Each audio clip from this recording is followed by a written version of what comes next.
இறைவனுடைய கருணையினால இன்றைய தினத்தில் வைகுண்ட ஏகாதசி ரொம்ப அற்புதமான ஒரு நன்னாள். இந்த அற்புதமான நன்னாள்ல வைகுண்ட ஏகாதசி இன்றைய தினத்தில் பரமபத வாசல், இந்த பகவான் பரமபத வாசல்ல திறந்து அந்த பரமபத வாசல்ல பகவானோடு நாமும் எழுந்தருளுகிற பொழுது நமக்கெல்லாம் வைகுண்ட பதவி கிடைக்கிறதா. இது முதல்ல எப்படி ஆரம்பித்தது அப்படின்னா, மதிகடைவர் அப்படின்னு சொல்லக்கூடிய அசுரர்கள் அவங்க என்ன பண்ணாங்கன்னா, அந்த வேதத்தை கொண்டு படைக்கிறார் பிரம்மா, பிரணவத்தை கொண்டு வேதத்தை கொண்டு. அந்த வேதத்தை கொண்டு படைக்கக்கூடிய பிரம்மாவிற்கு நான் தான் படைக்கின்றேன் என்கின்ற கர்வம் வந்தது. அந்த கர்வம் வந்த காரணத்தினால் மதிகடைவர்கள் அந்த வேதத்தை கொண்டு போய் பாதாள உலகத்தில் வைத்து விட்டார்கள். அவருடைய பாதாள உலகத்தில் கொண்டு போய் வைத்ததற்கு பிறகு அதை வராக அவதாரம் என்கின்ற அயக்ரீவர் அப்படின்னு சொல்லுவோம். அந்த அயக்ரீவர் அவதாரத்தை எடுத்து திருமாலாக இருக்கக்கூடிய பெருமாள் காக்கும் கடவுள், வேதத்தை காப்பாற்றியதனால் அவருக்கு காக்கும் கடவுள் என்பது பொருள். வேதத்தை பகவான் காப்பாற்றி கொடுத்தார், இல்லைன்னா நமக்கு வேதம் இருந்திருக்காது. அப்போ அந்த வேதம் என்கின்ற ஒன்றை நமக்கு காப்பாற்றி கொடுத்ததனால இறைவன் காக்கும் கடவுள் என்பது அவருடைய நாமம். காப்பாற்றுற கடவுள்னா வேதத்தை காப்பாற்றிருக்கிறார். பூமியில் இருக்கக்கூடிய 84 லட்சம் யோனி பேதத்தை காப்பாற்றுறார். உலகம் அழிகின்ற பொழுது 84 லட்சம் யோனி பேதத்தை ஆளிலையில் பள்ளி கொண்டு காப்பாற்றி கொண்டிருக்கின்றார். இந்த உலகத்தில் இருக்கக்கூடிய 8000 கோடி ஜீவராசிகளை காப்பாற்றுகிறார். 8 லட்சுமியின் நாயகன். அந்த 8 லட்சுமியின் நாயகனாக இருக்கக்கூடிய பெருமான் காப்பதனால அவருக்கு காப்பாற்றக்கூடிய கடவுள். அப்ப இந்த வேதத்தை நமக்கு ரிக்வேதம், எதிர்வேதம், சாமவேதம், அதர்வன வேதம் என்கின்ற 4 வேதத்தை காப்பாற்றி கொடுத்ததனால அவருக்கு காக்கும் கடவுள். அப்ப அந்த மதுகடைவர்கள் கேட்டாங்க, அவர்களை வதம் செய்த பொழுது அப்ப அவர்களுக்கு அவங்க கேட்கிறாங்க, சுவாமி உங்களுக்கு என்ன வரம் வேண்டும்? பகவான் கேட்கிற பொழுது பகவான் இடத்துல பகவான் சொல்லு. அந்த மதுகடைவர்கள் சொல்லுகிறார்கள், சொர்க்க வாசல் பரமபதம் பெறாங்க இல்லையா, நாங்கெல்லாம் உங்களுடைய பரமபதம் அடைந்திருக்கிறோம். எங்களை போன்ற கர்மா ஜீவன்கள் எவ்வளவோ இருக்கும். ஆசையை அடக்க முடியாம, பொறாமையை அடக்க முடியாம, துக்கத்தை அடக்க முடியாம, பொருளுக்கு ஆசைப்பட்டு, அதுக்கப்புறம் பார்த்தீங்கன்னா பாவ செயல்களில் ஈடுபட்டு, பஞ்சமா பாதகத்தில் ஈடுபட்டு, பொய் சொல்லுவது, ஏமாற்றுவது, திருடுவது, இந்த மாதிரி சில செயல்களை எல்லாம் நம்ம தொடர்ந்து செய்யறோம் இல்லையா. அந்த மாதிரி ஜீவன்களுக்கு பரமபத வாசல் கிடைக்க வேண்டும் அப்படின்னு சொன்னோம். அதுல பரமபத வாசல்ல எப்ப கிடைக்கும் அப்படிங்கிற ஒரு கேள்வி வருது. வருஷத்திற்கு 25 வரும் ஏகாதசி அப்படின்னு சொல்றது. எப்பயாவது சில நேரங்கள்ல 24, ஆனா 25 ஏகாதசி வரும். வளர்பிறையிலையும் உண்டு, தேய்பிறையிலையும் உண்டு.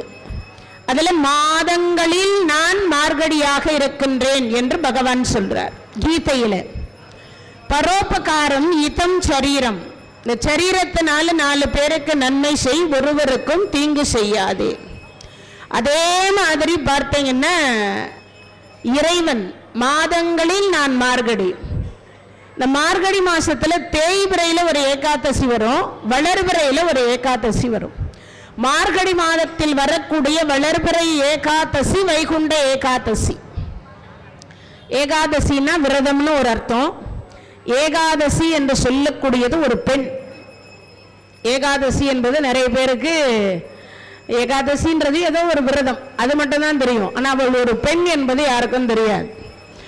முரண் என்கின்ற ஒரு அசுரன் எப்படி மதுகடைவர்களிடத்தில் இந்த அயகிரிவராக இருந்து இறைவன் வந்து அந்த 4 வேதத்தை காப்பாற்றி கொடுத்து மீண்டும் பிரம்மதேவர் தன் தொழிலை ஆரம்பிக்கிற பொழுது பிரம்மதேவனுடைய கர்வம் தீர்ந்ததோ மனிதர்களினுடைய கர்வமும் அதே மாதிரி தீரணுமா.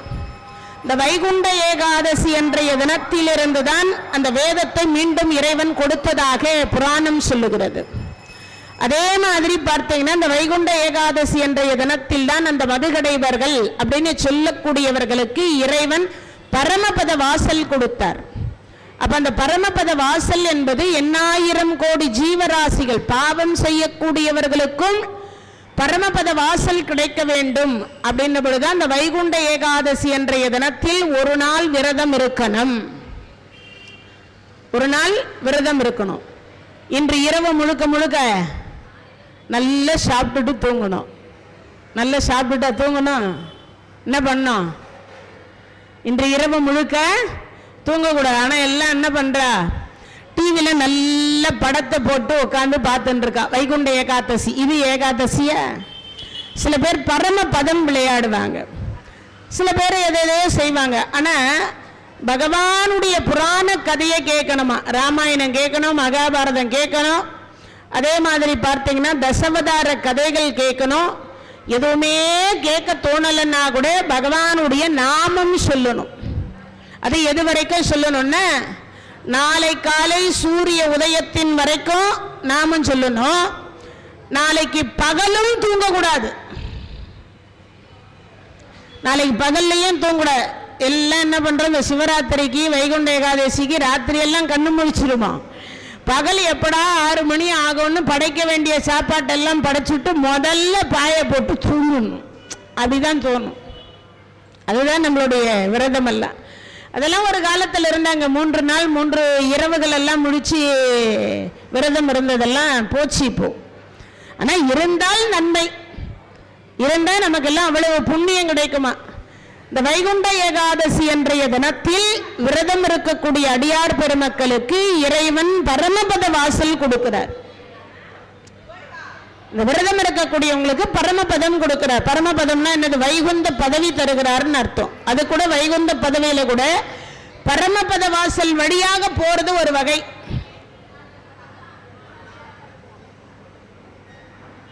நீங்க பேசுறத நான் கேட்கணுமா, இல்ல நான் பேசுறத நீங்க கேட்கணுமா? பேசுறவங்க இங்க உட்காரக்கூடாது, எழுந்து வெளியில போய் உட்காந்து பேசுங்க தாராளமா. இறைவனுடைய கருணையினால வைகுண்ட ஏகாதசி இதெல்லாம் கேட்கணும்னா புண்ணியம் பண்ணியிருக்கணும். ஏதோ கோயிலுக்கு வந்தா வெட்டி கதையை பேசுறோன்றது கிடையாது. இதை கேட்கறதுக்கே இந்த ஜென்மம் இல்லை, 7 ஜென்மத்தில் புண்ணியம் பண்ணாதான் இதெல்லாம் கேட்க முடியும். சும்மா ஏதோ உட்கார்ந்தோம் பரமபத வாசல்ல பகவானை பார்த்தோன்றதெல்லாம் இல்லை. இதெல்லாம் கேட்கணும்னா புண்ணியம் பண்ண. ஏன்னா இன்னைக்கு ராத்திரி முழுவதும் இந்த கதை கேட்கணும். அட்லீஸ்ட் இப்பயாவது நமக்கு ஒரு 1/2 மணி நேரம் 1 மணி நேரம் கிடைச்சிருக்கு, இதுலையாவது கேட்டு பயன்பெறுங்கள் அப்படிங்கிறதுக்கு தான் இந்த நிகழ்ச்சி ஏற்பாடு எல்லாம். இந்த பாரதம் முழுவதும் ஏன் சொற்பொழிவு வைக்கிறாங்கன்னா, இன்னும் ஒரு 10 வருஷம் போனால் எல்லாம் கேசட் போட்டு விட்டுருவா. இது கேட்கறதுக்கு ஆள் இல்லைன்னா என்ன பண்ணுவா? கேட்கணும் இல்லையா? கேட்கறதுக்கு பேசுறதுக்கு ஆள் இருந்தாலும் கேட்கறதுக்கு ஆள் இருக்கணும்ல. நீங்கெல்லாம் கேட்கலனாலும் உள்ள இருக்கக்கூடிய பரிவார தேவதைகள் இருந்து இறைவன் கேட்கிறார். இதெல்லாம் கேட்கறது யார் கேட்கிறான்னா இறைவன் கேட்கிறார், கேட்காம இல்லை. இருந்தாலும் பேசுறவங்களுக்கு ஒரு 4 பேர் நம்மள மாதிரி மனுஷால் இருந்தா பேசுறவங்களுக்கு ஒரு என்ன கிடைக்கும்? எனர்ஜி கிடைக்கும். அதனாலதான் ஊக்குவித்தல் அப்படின்றது பேர். அதனால இதெல்லாம் கேளுங்க, ரொம்ப சிறப்பு. இறைவனுடைய கருணையினாலே முரண் என்கின்ற ஒரு அசுரனவன், அவனுக்கும் திருமாலுக்காம தேவர்களுடைய அனைத்து சொத்துக்களையும் மொத்தமா அபகரிச்சுட்டான்.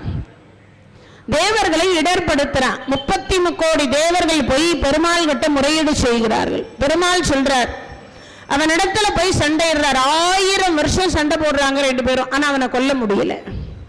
சரி என்ன பண்றது, அவரால் சண்டை போட முடியலன்னு சொல்லி போய் ஒரு குகையில போய் படுக்கிறார், ஓய்வு எடுக்கிறார். அப்படி ஓய்வு எடுக்கிற பொழுது அவரை கொல்லணும்னு அந்த அசுரன் வருகிற பொழுது இந்த பகவானுடைய உடம்பிலிருந்து ஏகாதசி என்கின்ற ஒரு பெண் உற்பத்தி ஆகிறாள். அவள்தான் அந்த அரக்கனை கொல்லுகிறாள். பகவான் கண் விழித்து பார்க்கிற பொழுது அந்த ஏகாதசி பெண் நிற்கின்றாள். அந்த யாரவன், இந்த முரண் என்கின்றவன் இறந்து கிடக்கின்றான். அப்படி இறந்து கிடக்கின்ற பொழுது அதை பார்த்த உடனே, அம்மா, ஏகாதசி தினத்தில் அந்த பெண் அவதாரம் செய்தாள்.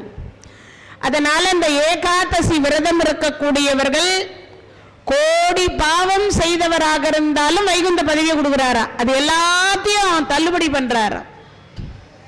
தெரியாம பண்ணதுக்கு, தெரிஞ்சு பண்றதுக்கு இல்லை.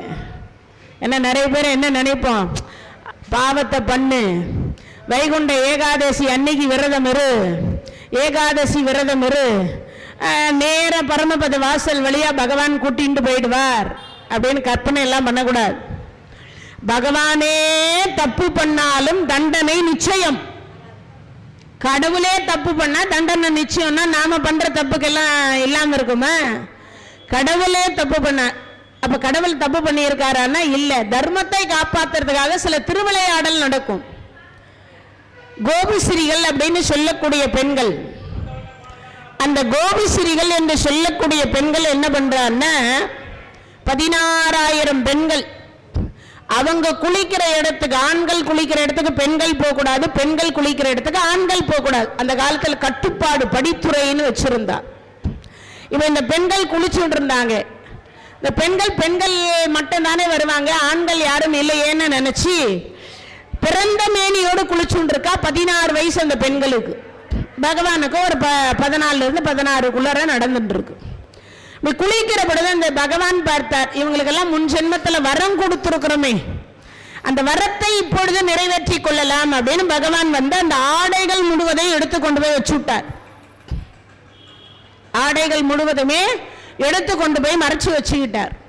குளிச்சுட்டு கரையில பார்த்தா ஆடைகள் இல்லை. இந்த பெண்கள் குளிச்ச ஆடை இல்லை.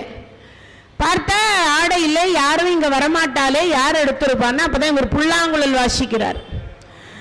எடையா மடையா திருட்டு கிருஷ்ணா, நீயா எடுத்து வச்சுருக்க? பெண்கள் குளிக்கிற இடத்துக்கு ஆண்கள் வரக்கூடாதே, நீ எப்படி வந்த? நீங்கெல்லாம் பெண்களாடி, இடுப்புல இடையில ஒரு ஆடை உடுத்தி குளிக்காத பெண்கள் பெண்களா? இதனை வீட்டு பாத்ரூமா? யமுனா நதியில குளிக்கிற பொழுது எப்படி குளிக்கணும் இல்லையா அப்படின்னு சொன்னார். சரி, தெரியாம பண்ணிட்டோம், இங்க யாரும் ஆண்கள் வரமாட்டாங்களேன்னு நாங்க குளிச்சிட்டோம், அடுத்த முறை நாங்க நாளையில இருந்து அதை தவறை திருத்திக்கிறோம், நாங்க தவறை திருத்தி கொள்ளுகிறோம் அப்படின்னு சொன்ன பொழுது இவர் சொன்னார், அப்படியா இப்ப கிருஷ்ணா ஆடைய கொடுனாங்க. ஆடை வேணும்னா இருகரமும் மேலே போய் கோவிந்தா கோவிந்தா கோவிந்தான்னு சொல்லிட்டு ஆடைய வாங்கிக்கோங்க. 16 வயசு குமரிகள், 16 வயசு இளம் ஆண்மகன், 2 கையும் மேல தூக்கிட்டு பிறந்த மேனியோடு போய் ஆடைய வாங்க முடியுமா? வாங்க முடியாது இல்லையா? அப்பதான் அந்த பெண்களுக்கு ஒரு ஆசீர்வாதம் பண்றார். நான் யாரு என்பதையும் நீங்கள் யார் என்பதையும் உணருங்கள்ன்றார். இறைவன் உணர்த்தினாதான் எல்லாத்தையும் உணர முடியும். ஏன்னா நிறைய பேர் கடவுளையே கட்டு என்னதை சொல்றா, கட்ட கல்லு அப்படின்னு சொல்லிட்டு இருக்கா. நான் தான் கடவுள்னு அவங்களையே தன்னைத்தானே கடவுளாக்கிக்கிறாங்க சில பேர். அதனால கடவுள்ல வந்து உணர்த்தனம். இப்போ எனக்கு பல்லு வலிக்குதுன்னா நான் என்னன்னு உங்ககிட்ட சொல்ல முடியும்? பல்லு வலிக்குதுன்னா வலிக்குதுன்னு தான் சொல்லுவேன். வலியை எப்படி நீங்கள் உணர முடியும்? தனக்குன்னு வந்தாதான் தெரியும் தலைவலியும் வயிற்று வலியும். அடுத்தவங்களுக்கு வந்தா சும்மா நடிக்கிறாங்க அப்படிதான் சொல்லுவோம்.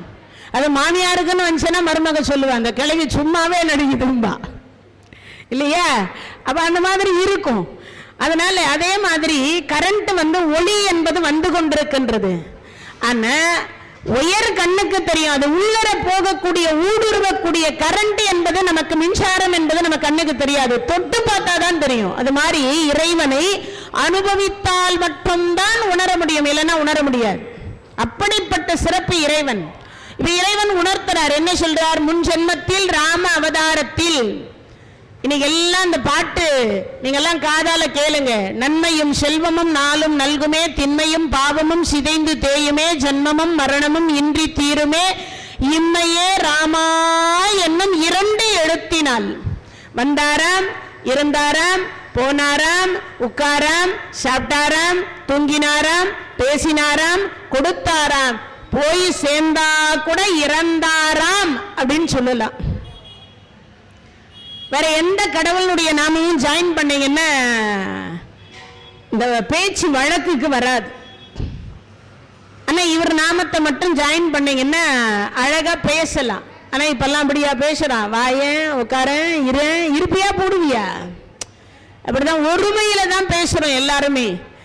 அப்போ ராமாவதாரத்தில் 16,000 முனிவர் பெருமான்கள், அந்த 16,000 பேரும் அங்க வராங்க. ராமர் காட்டுக்கு வரார். அவரை எதிர்கொள்ளணும்னு நினைக்கப்படுது. அந்த ராமருடைய அழகு இவங்களை கண்ணை உறுத்துது. இந்த முனிவர்களை, முனிவர்கள்னா என்னது நீங்க நினைக்கிற மாதிரி இல்ல, முற்றும் துறந்தவர்கள். என்ன துறந்தவங்க? முற்றும் துறந்தவங்க. முற்றும் துறந்தவர்னா என்னது?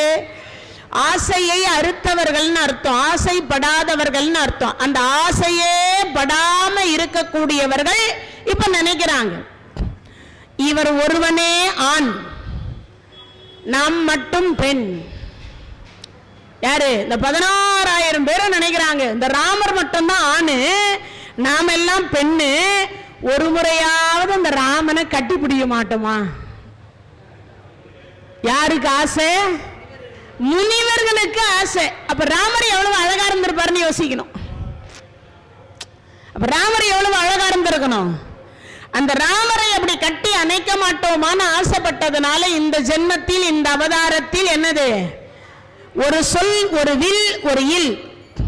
ராமபானத்தை தவிர வேறு பானம் ராமபெருமான் கையில எடுக்கல. சீதையை தவிர சிந்தையாலும் மற்ற இரு மாந்தரை தீண்டல. சீதையை தவிர வேற எந்த பெண்ணையும் ஒரு மனசால கூட தீண்டலன்னு அர்த்தம். அது கடுத்து என்ன அப்படின்னா, சொன்னா சொன்ன சொல் தவறல, வாக்கு கொடுத்தா வாக்குதான். ஒன்னும் இல்ல, விபூஷணர் வந்து சொல்றார், ராமபெருமான இடத்துல சரணாகதி அடைந்தார், இந்தா விபூஷணா இளங்காதி பட்டம்னு கொடுத்தார். லட்சுமணர் போய் ஒரு வார்த்தை கேட்டார், அண்ணா விபூஷணர் வந்து பணிந்து விட்டார் என்பதற்காக அவருக்கு கொடுத்துட்டீங்க எதை? இலங்கை பட்டத்தை. இப்ப ஒருவேளை ராவணன் வந்து அண்ணிய கொண்டு வந்து ஒப்படைச்சிட்டு ராமாயண மன்னிச்சுடுன்னா நீ என்ன பண்ணுவீங்க? சற்றும் யோசிக்காத ராமபெருமான் என்ன தெரியுமா சொன்னார்? என் அயோத்தியை தருவேன்னார். என் அயோத்தியை யாருக்கு?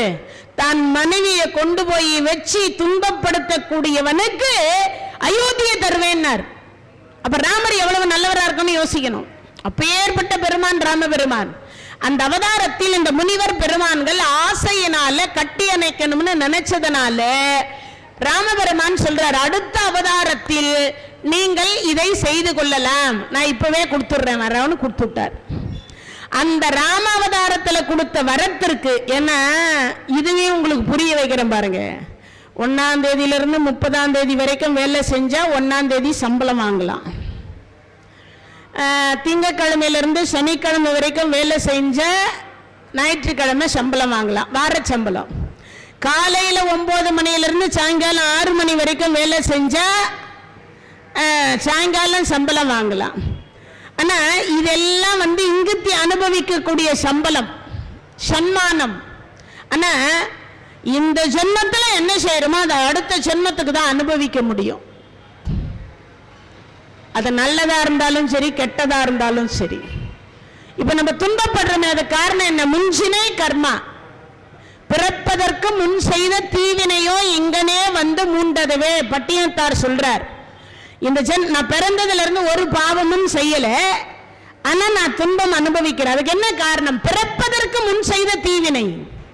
நான் மட்டும் பண்ணல, எங்க அப்பா அம்மா பண்ணிருக்கலாம், என் தாத்தா பாட்டி பண்ணிருக்கலாம். என்னங்க அவங்க பண்ணதெல்லாம் நமக்கு எப்படிங்க வரும்?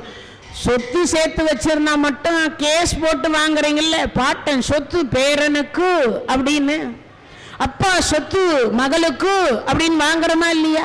அப்ப இதையெல்லாம் வாங்குற பொழுது இது மட்டும் எங்க போகும்? அப்படிதானே வரும். அப்போ இந்த ஜென்மத்தில் தவத்தளவே ஆகுமாம் தான் பெற்ற செல்வம். இந்த கலியுகத்தில் நீங்கெல்லாம் போய் உடம்ப சூடாக்கி மேல் நாக்கு வழியா அமுதத்தை எடுத்து உள்நாக்கு வழியா சாப்பிட முடியாது, தவம் இருக்க முடியாது. கோயிலுக்கு வந்து திருப்பதிக்கு போனவங்களுக்கு எல்லாம் தெரியும், ஒரு 3 மணி நேரம் அச்சு வைப்பா குடோன்ல. யாரெல்லாம் திட்டாம ஆசீர்வாதம் பண்ணிட்டு வந்துக்கிறீங்க?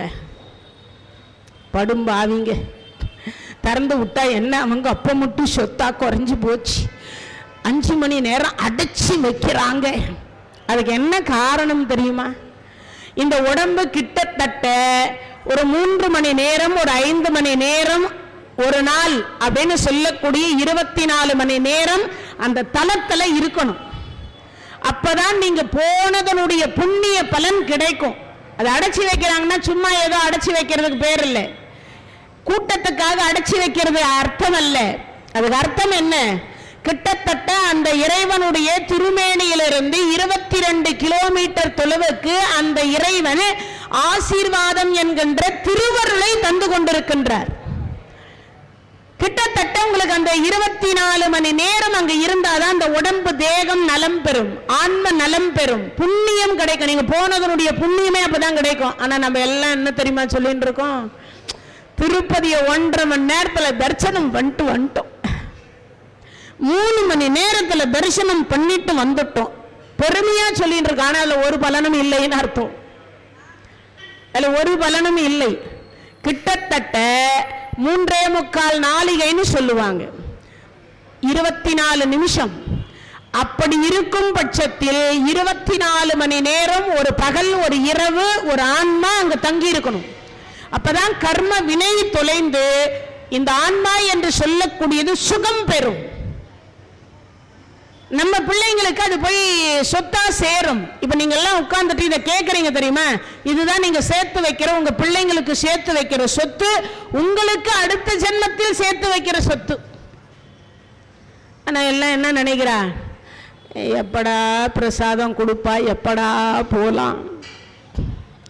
நேரம் கிடைக்கின்ற பொழுதெல்லாம் இந்த சொற்பொழிவு நடக்குதோ இல்லையோ, ஒரு 5 நிமிஷமாவது நீங்க எல்லாம் பாருங்க, எல்லா முறையிலையும் சொல்லியிருப்பா. சுவாமியை வலம் வந்துட்டு ஒரு 10 நிமிஷம், ஒரு 5 நிமிஷம் உட்கார்ந்துட்டு போலான்னு உட்காருவாங்க. அதுக்கு என்ன காரணம் தெரியுமா? இந்த ஆன்மா என்று சொல்லக்கூடியது இந்த விக்கிரகத்தினுடைய இடத்திலிருந்து வெளிப்படக்கூடிய வைப்ரேஷன் என்கின்றது இந்த ஆன்மா இதயத்துக்குள் பட்டு அந்த இதயம் என்கின்றது புனிதமடையும். அந்த ஆன்மா புனிதமடையும். அந்த ஆன்மா சொர்க்கத்திற்கு போகும், அந்த ஆன்மா கைலாயத்திற்கு போகும். நீங்க சேர்த்து வைக்கிற சொத்து உங்க பிள்ளைங்களுக்கு என்னது? காரு, பங்களா, வீடு, வாசல் எல்லாம் இல்லை, இறைவன் திருவருள். அதை சேர்த்தா ஆயுள் கிடைக்கும், அறிவு கிடைக்கும், பட்டம் கிடைக்கும், பதவி கிடைக்கும், 16 வகையான செல்வம் கிடைக்கும். அது மட்டும் போதுமானா இல்ல, இக பர சௌபாக்கியம். எது?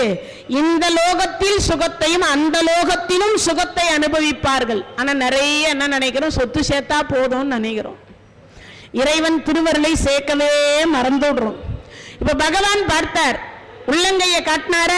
இந்த உள்ளங்கையில பார்த்த உடனே அடியடியே இவர் நம்ம வீட்டுக்கார். முன் ஜென்மத்தில் வரம் கொடுத்தார் இல்லையா? அடுத்த ஜென்மத்தில் உங்கள் அனைவரையும் நான், நீங்க எல்லாம் பெண் பிறவையா பிறங்கோ, நான் ஆனா பிறக்கிறேன், நீங்க என்னை எல்லாம் கட்டி அணைத்துக் கொள்ளலாம். பகவானுக்கு 16,008 மனைவி. இந்த 16,000 பேர் கோபிஸ்திரிகள். நம்ம வீட்டுக்காரர்கிட்ட நமக்கு என்ன வெக்கம்? வாங்க எல்லாம் 2 கரமும் மேலே தூக்குனாங்க, கோவிந்தா கோவிந்தான்னு சொன்னாங்க, ஆடையை வாங்கிக்கிட்டாங்க, போயிட்டாங்க. இது பகவான் செய்தது. ஆனா அவர்களை திருமணம் செய்யல. அப்போ அதுக்கப்புறம் 16,000 மனைவிமார்கள், அது வேற. இப்போ அவர் தாலி கட்டி இருக்காரா? இல்லை. ஆனா அந்த பெண்களை நிர்வாணமாக நிக்க வைத்ததனுடைய தப்பு இவர் கடவுள் தான். ஆனா இப்ப அந்த கடவுள் அந்த பெண்களை குளிக்கிற தண்ணியில நிர்வாணமாக நிக்க வச்சார். அந்த பெண்கள் சொன்னாங்க, பிராணனே போனாலும் நாங்க கரையேற மாட்டோம்னாங்க. அந்த தண்ணி ஐஸ் கட்டி ஆகிட்டார். எவ்வளவு நேரம் ஐஸ் கட்டியில இருக்க முடியும்? அப்ப அதுக்கப்புறம் தான் அந்த உணர்த்துறார், நான் தான் ராமரு, நான் தான் கிருஷ்ணருன்னு. அப்புறம் தான் இந்த பெண்கள் வந்து அந்த ஆடையை வாங்கிட்டு போனா. அதற்கு பிறகுதான் அந்த பெண்கள் நம்ம வீட்டுக்காரர்கிட்ட நமக்கு என்ன வைக்கணும் வாங்கிட்டு போயிட்டா, ஆடைய கோவிந்த நாமம் சொல்லி வாங்கிட்டு போயிட்டா. ஆனா அது தவறு, கடவுள் செய்த தவறு. அந்த பெண்களுக்கு திருவருளை தருவதற்காக தான் அந்த தவறை அவர் செய்தார். ஆனா அதுவும் தப்பு. அந்த பெண்களை ஒரு நாள் நிர்வாணமாக நிக்க வைத்ததற்கு இவர் ஒரு நாள் நிர்வாணமா நிக்க வைக்கிறார். எப்போ சுபத்திரையை கல்யாணம் பண்ணி கொடுத்துட்டு சீதனம் கொண்டு போகிறார். பாண்டவர்கள் நீச்சல் விளையாட்டு விளையாடி கொண்டிருக்கிறார்கள். இவரும் போனார், குதிச்சார் நீச்சல். பகல் 12 மணி ஆச்சு. எல்லாரும் கரையேறினாங்க. எல்லாரையும் கரையேற்றுகின்ற பகவான் கழுத்தளவு தண்ணீர்ல நிற்கிறார். கிருஷ்ணா கரையேறுன்றார் பீமசேனர். பெண்கள் நமக்கு சாப்பாடு போட்டுட்டு தான் அவங்க சாப்பிடணும். ஏன்னா அந்த காலத்து பெண்கள், இப்பெல்லாம் அப்படி கிடையாது. அம்மா ஐயா வருவாரா? வருவார். சாப்பாட்டுக்கு வருவாரா? வருவார். நீங்க போடு, அதுவா வரும், அதுவா போட்டுக்கோ, அதுவா சாப்பிடும், அதுவா போகும். அவர் எப்ப வர்றாருன்னு அந்த அம்மாவுக்கு தெரியாது. ஒரு காலத்துல அவர் வர வரைக்கும் கண் விழிச்சு உட்கார்ந்து சோறு போட்டு அதை எடுத்து திருப்பி வச்சுட்டு படுக்கிற காலம் போய் இப்பெல்லாம் அவங்களா வரணும், அவங்களா போட்டுக்கணும், அவங்களா சாப்பிட்டுக்கணும், அவங்களா போய் தூங்கிக்கணும். அப்படிதான் ஆயிப்போச்சு. அது வேற. அப்போ அவை பிராட்டியா சொல்லுவா, என்னென்ன பின் தூங்கி முன்னெழுவாள் பத்திரின்னு ஒரு பழமொழி உண்டு. ஆனா இப்பெல்லாம் முன் தூங்கி பின்னெழுவாள் அப்படி ஆயிப்போச்சு. அப்படியே தலைகீழா மாறி போச்சு இப்பெல்லாம். அது ஒரு காலம் இருந்தது, இப்ப அப்படி கிடையாது, மாறிடுச்சு. அதனால இப்பெல்லாம் அந்த மாதிரி உண்டு.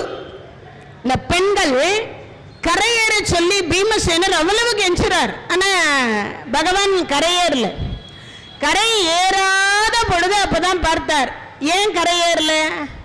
ஜான் துணி என்கின்ற கௌபீனம் காணாம போயிடுச்சு, கோமனம் காணாம போயிடுச்சு. கழுத்தளவு தண்ணீர்ல நிக்கிறார் பகவான். சொல்ல கூச்சம். மேல நிக்கிறவங்க எல்லாம் பொண்ணு கொடுத்தவங்க, மச்சான் முறைகள், அத்தை பிள்ளைங்க. எப்படி அவங்க கிட்ட போய் கேட்க முடியும்? டேப்பா என் கோமனை காணாம போச்சு, கொஞ்சம் கோமனம் கொடுறான்னு கேட்க முடியும்? அதை விட இன்னொரு விஷயம், காக்கும் கடவுள் திருமால். இவர் கோமனத்தையே இவரால் காப்பாற்றிக்க முடியலன்னா இவர் எப்படி காக்கும் கடவுள்? ஒரு கிண்டல் வரும் இல்லையா அந்த இடத்துல? என்ன செய்வது? சொல்ல கூச்சத்திற்கு கடுத்தளவன் நினைக்கிறார் பகவான். அதுக்கு பிறகுதான் திரௌபதி அம்மா நினைச்சா, ஒருவேளை அண்ணாவிற்கு அந்த ஜான் துணி விலகி இருக்குமோ?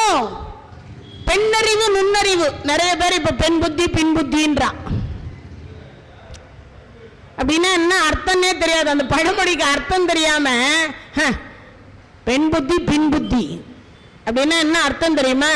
பின்னால் வர இருக்கக்கூடிய துன்பத்தை முன்கூட்டியே அறிந்து சொல்லக்கூடியவள் பெண். இப்ப பின்னாடி பகவான் இருக்கார். தர்மராஜா, பீமராஜா, அர்ஜுனர், நகுலர், சகாதேவர் முன்னாடி போனாங்க. பாமா, ருக்மணி அதுக்கு அடுத்து, சுபத்திரை அதுக்கு அடுத்து, கடைசியா திரௌபதி அம்மா போறா.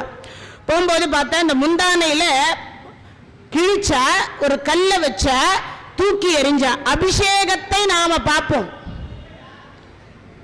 இந்த சுவாமி அபிஷேகத்தை உங்களுக்கு கொடுப்பாங்க. அலங்காரம் பண்றதை பார்க்க முடியுமா? ஆடை உடுத்துறத இறைவனுக்கு ஆடை உடுத்துவதை நமக்கு காட்ட மாட்டா, ஸ்கிரீன் போட்டுருவா. உண்டா இல்லையா? அதே மாதிரி இந்த அம்மா என்ன பண்ணா, இந்த முந்தானையில ஒரு கல்லை வச்சு பின்பக்கமா தூக்கி எறிஞ்சா. இதுக்கு வந்ததுதான் அந்த பழமொழி, பெண் புத்தி பின் புத்தி. அப்படின்னா என்ன அர்த்தம்? பின்னால் இருக்கக்கூடிய இறைவனுக்கு தன்னுடைய ஆடையை கொடுத்து மானத்தை காப்பாற்றியவள் என்பது பொருள். இப்ப அதை வாங்கி பகவான் உடுத்திட்டு கரையேறார். அம்மா, படிச்சு பட்டம் வாங்கின எவ்வளவோ மேதாவிகள் இருந்து ஒருவருக்கும் தெரியல என்னன்னு நான் ஏன் கழுத்தளவு தண்ணீர்ல நிக்கிறேன்னு. பெண்ணறிவு நுண்ணறிவு. என்ன அறிவு? பெண்ணறிவு நுண்ணறிவு அப்படின்னு சொல்லிட்டு என்ன பண்ணாரம்மா, இன்னைக்கு எனக்கு ஜான் புடவை கொடுத்திருக்கேன், நாளைய தினத்தில் உனக்கு மான சம்ரட்சணம் என்று ஒன்று வருமே, ஆனால் அன்றைய தினத்தில் நான் கோடி கோடியா கொடுப்பேன் கொடுத்தார். அவர் ஒரு நாள் அந்த பெண்களை நிர்வாணமா நிக்க வச்சார். இவர் இன்னைக்கு நிர்வாணமாக நின்றார். அந்த பெண்கள் மூலியமாக, ஒரு பெண்ணின் மூலியமாக தன் மானத்தை காப்பாற்றப்பட்டது. திரௌபதிக்கு மான சம்ரட்சணம் என்கின்ற ஒன்று மானபங்கம் படுத்தப்பட்ட பொழுது ஒரு ஜான் புடவை கொடுத்தா, இறைவன் 1000 கோடி புடவையை கொடுத்தார். 6 லட்சம் வீரர்கள் அள்ளி அள்ளி அள்ளி அள்ளி கை சோர்ந்து உடல் சோர்ந்தது. அந்த புடவையை எடுத்துன்னு போய், கொடுத்த புடவைய எடுத்துட்டு போய் போடுறதுக்கு வீரர்களுக்கு கை சோர்ந்து போச்சான். இழுத்தவன் கை சோர்ந்தான், உடல் சோர்ந்தான். ஆனா இவள் மட்டும் உள்ளமும் சோர்ல, கொடுக்கிறவனுடைய உள்ளமும் சோர்ல. அதான் இறைவன்றது. எவ்வளவு யோசிக்கணும். ஏன்னா நம்மள நினைக்கிறோம் இல்லையா, கடவுள் செய்யக்கூடிய கர்மாவிற்கு, நம்ம செய்யக்கூடிய கர்மாவிற்கு நமக்கெல்லாம் என்னது தண்டனை இல்லைன்னு நினைக்கிறோம். இறைவனுக்கே, ஏன்னா இறைவன் இதை திருவிளையாடலாக நடத்தி காட்டினார். ஏன் நடத்தி காட்டினார்? மனிதர்கள் தவறு செய்யக்கூடாது என்பதற்காக. கடவுளே ஆனாலும் தவறு செய்தால் தண்டனை நிச்சயம். கடவுளுக்கே அப்படின்னா நமக்கெல்லாம் இருக்கும் இல்லையா. அதனால தெரியாம செய்யக்கூடிய கர்மா அப்படின்னு சொல்லக்கூடியதெல்லாம் கழிந்து, இது ஒரு வகை. அப்பம்மா நமக்காக சொத்து சேர்க்கணும்னு ஏதாவது கர்மா பண்ணியிருப்பா இல்லையா, அந்த கர்மாவெல்லாம் போகணும் அப்படிங்கிறதுக்காக தான் இந்த ஏகாதசி அப்படின்னு சொல்லக்கூடிய விரதத்தை இருந்து பகவான் பரமபதல் வாசல் வழியாக பகவானை தரிசனம் செய்தோமே ஆனால் நமக்கெல்லாம் வைகுண்ட பதவி கிடைக்கும். பரமபாத வாசல் வழியாக இறைவன் நம்மை அழைத்து செல்லுவார். பிறவி என்கின்ற ஒன்றை போக்கி எப்பொழுதுமே சொர்க்கத்தில் இருக்கலாம். இப்பயும் சொல்றேன்ல, நான் சொர்க்கத்தில் இருந்த மாதிரி இருந்தேன். இப்போ சில பேர் என்ன பண்ணுவாங்க, ஊட்டி, சிம்லா, கொடைக்கானல், வெளிநாடு டூர் போயிட்டு என்ன அற்புதமா இருந்தது, அப்ப 10 நாள் போனதே தெரியல, டூர் போயிருந்தோம், சொர்க்கத்தில் இருந்த மாதிரி இருந்தது அப்படின்னு சொல்றோம் இல்லையா. அந்த மாதிரி சொர்க்கத்தையே நமக்காக இறைவன் தருவார். அதுதான் இந்த ஏகாதசி விரதம். மாதத்தில் வரக்கூடிய ஏகாதசி விரதத்தை காட்டிலும் இந்த வைகுண்ட ஏகாதசி ரொம்ப ரொம்ப சிறப்பானது. முடிந்த வரைக்கும் இந்த ஏகாதசியில நாம் எல்லாம் என்ன பண்ணணும், விரதம் இருந்து தூங்காம இருந்து பகவானுடைய நாமத்தை சொல்லி பகவானுடைய புராண கதைகளை கேட்டு படித்து 4000 திவ்ய பிரபந்தம் அப்படின்னு இருக்கும் இல்லையா, விஷ்ணு சகஸ்ரநாமம் அப்படின்னு ஒன்று இருக்கும் இல்லையா, ஸ்ரீராம ராம ராமேதி ரமே ராமே மனோரமே சகஸ்ரநாம தாத்துல்யம் ராமநாம வரானனே, இதை ரிப்பீட் பண்ணி சொல்லிக்கிட்டே இருக்கலாம். விஷ்ணு சகஸ்ரநாமம் சொன்னா என்ன புண்ணியம் கிடைக்குமோ அந்த புண்ணியம் இதுக்கு கிடைச்சிடுது. அப்ப எவ்வளவு புண்ணியம்னு பாருங்க. இதை தொடர்ந்து சொல்லலாம். எதுவுமே சொல்ல தெரியலன்னா ஸ்ரீராம ஜெயம் ஸ்ரீராம ஜெயம் ஸ்ரீராம ஜெயம்னு சொல்லலாம். அந்த நாமத்துக்கு அதுவும் பூமியில சொல்லுவது அவ்வளவு சிறப்பா. ஆஞ்சநேய சுவாமிகள் சொல்றார் என்னன்னு, கடைசியா ராமதா அவதாரம் முடிய போகுது. ராமர் சொல்றார், ஆஞ்சநேயா புறப்படலாமான்னார். எங்க? நான் வைகுந்தத்துக்கு. இல்ல சுவாமி, வைகுந்தத்துல என்ன இருக்கும்? ராமர் கிட்ட கேட்கிறார், வைகுந்தத்துல என்ன இருக்கும்னா, வைகுண்டத்துல அங்க நாராயண நாமம் இருக்கும், சொர்க்கம் இருக்கும்னா, கோவிந்த நாமம் இருக்கும்னா, ராமநாமம் இருக்காதான்னார். ராமநாமம் இருக்காது, அது பூமிக்கு மட்டும்தான். இந்த ராமநாமம் இல்லாத இடத்துல நான் வரமாட்டேன்ட்டார். ராமநாமம் இல்லாத இடத்துல அது சொர்க்கமே ஆனாலும் நான் வரமாட்டேன், நான் இருக்க மாட்டேன். ஆஞ்சநேயா உங்க நாமம் இருக்கும் அல்லவா. ராமர் இல்லைன்னா பரவாயில்ல, ஆனா ராம நாமம் இருக்கும் அல்லவா. இன்னைக்கும் பாத்தீங்கன்னா யாராவது ராமான்னு கூப்பிடுவா, அதை கூப்பிட்டாவே போதும், அதை கூப்பிட்டாவே போதும். நாய்க்குட்டி கூட ராமுன்னு பேர் வச்சு கூப்பிடுவா, உண்டா இல்லையா? அப்போ அந்த நாமம் இருக்கின்றது. அதனால ஆஞ்சநேய சுவாமிகள் சொன்னார், நான் வரமாட்டேன்ட்டார். அப்போ அப்பேற்பட்ட ராம நாமம் சிறப்பு.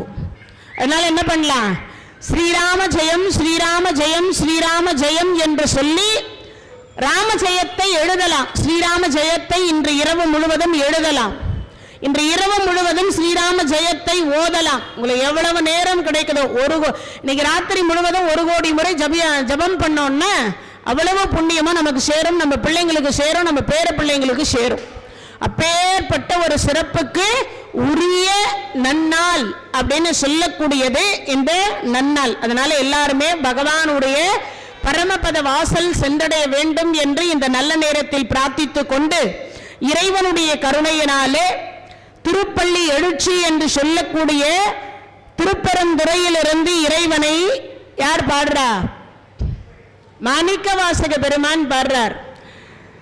பப்பு அற வீட்டு இருந்து உணரும் நின் அடியார் பந்தனை வந்து அறுத்தார் அவர் பலரும் மைப்புறு கண்ணியர் மானிடத்து இயல்பில் வணங்குகின்றார் அணங்கின் மணவாள செப்பு உரு கமலங்கள் மலரும் தன் வயல் சூழ் திருப்பெரும் துறைமுறை சிவபெருமானே, இப்பிறப்பு அறுத்து எமை ஆண்டு அருள் புரியும் எம்பெருமான் பள்ளி எழுந்தருள் ஆயே.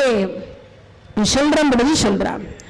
பப்பு அற வீட்டு இருந்து உணரும் மின் அடியார். இந்த உலகத்தில் இருக்கக்கூடிய எல்லா அடியார்களும் என்ன பண்றான், இந்த பூமிக்கு என்ன முறை இருக்கோ அந்த முறையில வழிபாடு செய்யறோம். இந்த பூமிக்கு என்ன முறை, நம்ம முன்னோர்கள் ஒரு வழிபாட்டு முறையை சொல்லி கொடுத்துட்டு போயிருக்கா.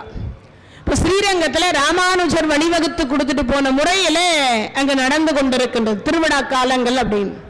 இப்ப இங்க எந்த முறையை நம்ம பின்பற்றுமோ அது அதே மாதிரி பிள்ளையார்கிட்ட போனா எப்படி வணங்குறோம், தலையில 2-3 முறை தலையில குட்டி கொண்டு வழிபாடு செய்கிறோம்.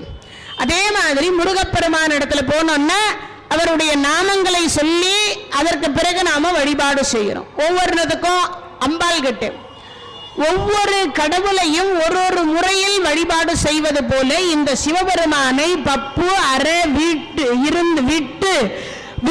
இருந்து உணரும் மின் அடியார் பந்தனை வந்தறுத்தார் அவரும் பலரும் மைப்புறும் கண்ணியர் மானுடத்து இயல்பின். பெண்கள் எல்லாம் மை இட்டுருப்பாளாம். மை இடுவது சிறப்பா அப்படின்னா சில சாஸ்திரம் சொல்லுது, கணவன் கருத்து போவான்னு மையிட மாட்டாங்களாம். அவன் கணவன் கண்ணை இமை காப்பது போல மனைவியை காப்பாற்றக்கூடியவர் கணவர். மை இட்டுட்டா கணவர் கருத்து போவாரோ, அந்த கண்ணுக்குள்ள இருக்கிற கணவர்.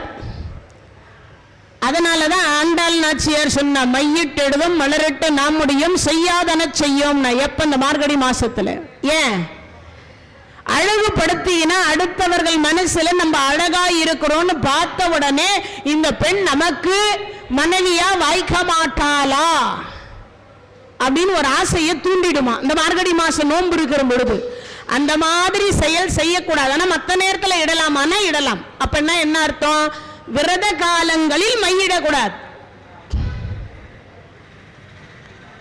அலங்காரம் செய்து கொள்ளக்கூடாது. ஆண்டவனே அலங்காரம் பண்ணி பார்க்கணும், நாம அலங்காரம் பண்ணிக்கூடாது. ஆனா நாமெல்லாம் இப்ப என்ன பண்றோம், கோயிலுக்கு போறதுனாவே பட்டு புடவையா எடுத்து இருக்கிறதே எந்த புடவை நல்ல கட்டாத புடவை, அது கூட ஒரு சில பிள்ளைங்கன்னு சொல்றாங்க ஒரு டைமுக்கு மேல ஒரு புடவையை கட்டுறதே இல்லையா. ஆமா, பெண்கள் எல்லாம் இப்ப சொல்லிக்கிறாங்க ஒரு டைம் ஒரு புடவையை கட்டினா மறுபடியும் அந்த புடவையை கட்டுறதே இல்லையா. சில பெண்கள் சொல்றா, நான் ஒரு புடவையை ஒரு டைம் தான் கட்டுவேன், அதுக்கு மேல கட்ட மாட்டேன். அது மாதிரி தன்னை அலங்காரம் செய்து கொள்வது பெரிய விஷயம் அல்ல. இறைவனை அலங்காரம் பண்ணி நாம அந்த இறைவனை என்ன பண்ணணும், அனுபவிக்கணும், தரிசிக்கணும், கண்ணார காணணும், இறை நாமத்தை சொல்லணும். இங்க சொல்லுகிற பொழுது சொல்றார், மைப்புறு கண்ணியர் மானிடத்து இயல்பின். நம்ம எல்லாம் மனிதர்கள், நமக்கு எப்படி வழிபாடு செய்யக்கூடிய முறையோ அந்த முறையில் நம்ம வழிபாடு பண்ணிட்டு இருக்கோம். ஆனா கைலாயத்தினுடைய முறை வேற. கைலாயத்துல எல்லாம் சிவனேன்னு இருப்பா, இங்க அப்படி இருப்பா. வைகுண்டத்துல எப்படி இருப்பா, எல்லாம் நாராயணான்னு இருப்பா. வைகுண்டத்துல எப்படி இருப்பா, எல்லாம் நாராயணா அப்படின்னு இருப்பா, கோவிந்தா அப்படின்னு சொல்லிட்டு இருப்பா. கைலாயத்துல என்ன அப்படின்னா, சிவாய நம என்று சிந்தித்திருப்போருக்கு அபாயம் ஒரு நாளும் இல்லை அப்படிதான் இருப்பா. எங்க கைலாயத்துல சிவனேன்னு இருக்கணும், ஆசை இருக்கக்கூடாது, விருப்பு வெறுப்பு இருக்கக்கூடாது, கோபப்படக்கூடாது, எப்பொழுதும் இன்முகத்தோடு இறை நாமத்தை சொல்லி கொண்டிருக்கணும். நம்மால முடியுமா?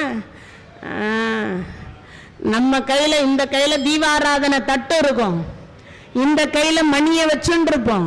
அப்பதான் சொல்லுவோம், பெத்த பிள்ளைய பார்த்து, மூதேவி சீக்கிரமா எழுந்து வந்து சாமி கும்பிடுவோம். உண்டா இல்லையா? அதுவும் சில நேரங்களில் பார்த்தீங்க, சனியனை வந்து தொலை அப்படின்பா. கொஞ்சம் குழந்தைங்க கொஞ்சம் சேட்டை பண்ணா ஒன்று சொல்லுவான், குரங்கு உனக்கு வாழு மட்டும்தான் இல்லையம்போ. இதெல்லாம் அமங்கலமான வார்த்தை, சொல்லக்கூடாது. குழந்தைங்களை பார்த்து சொல்லக்கூடாதான், பெரியவங்களுக்குள்ள பேசிக்கலாம், குழந்தைங்க கிட்ட சொல்லக்கூடாது. ஒரு நாள் ஆயுள் குறையுமா குரங்குன்னு சொன்னா. மூதேவின்னு சொன்னா எப்பயும் அந்த குழந்தை தூங்கிட்டே தான் இருக்கும். உண்டா இல்லையா? சனினேன்னு சொன்னா சனி பகவான் என்னமோ தெரியல என்னதான் கூப்பிடுறாங்கன்னு குழந்தை பேர்ல அவர் வந்து உட்கார்ந்துப்பார் இல்லையா? அப்போ அமங்கலமான வார்த்தைகள் சொல்லாம மானிடத்தினுடைய மூலியமாக அப்ப இங்க சொல்லுகிற பொழுது சொல்ற இயல்பு இங்க வணங்கக்கூடிய வணக்கம் வேறு. அதனாலதான் பெரியாழ்வார் துப்புடையாரை அடைவதெல்லாம் சோர்வெடுத்து துணையாவர் என்றோ ஒப்பிலேனாகினும் நின்னடைந்தேன் ஆணைக்கு நீ அருள் செய்தமையால் ஏய்ப்பு வந்து என்னை நலியும் பொழுது அங்கேதும் நான் உன்னை நினைக்க மாட்டேன் அப்போதைக்கு இப்போதே சொல்லி வைத்தேன் அரங்கத்தரவனை பள்ளியானேம்பார். அதுக்கு என்ன அர்த்தம்னா வயசாயிடுச்சுன்னா கண்ணு தெரியாது காது கேட்காது நாமத்தை சரியா சொல்ல முடியாது. பல்லு விழுந்து போச்சு, மொத்த பல்ல விழுந்துருச்சு. அந்த தாத்தாவை கூப்பிட்டு ஸ்ரீராம ஜெயம் சொல்லுன்னா அந்த தாத்தா என்ன திதாமத்த ஏதாவது சொல்றது புரியுதா? புரியாது. அப்படின்னா என்ன அர்த்தம்? இந்த உடம்பு ஆரோக்கியமாக இளமையாக இருக்கின்ற பொழுதே இந்த state bank, Indian bank, reserve வங்கி, எல்ஐசி பாலிசி, காரு, பங்களா, வீடு, வாசல், மனைவி, மக்கள், உற்றத்தார், சுற்றத்தார் இதெல்லாம் சேர்த்து வைக்கிறோம் பாருங்க.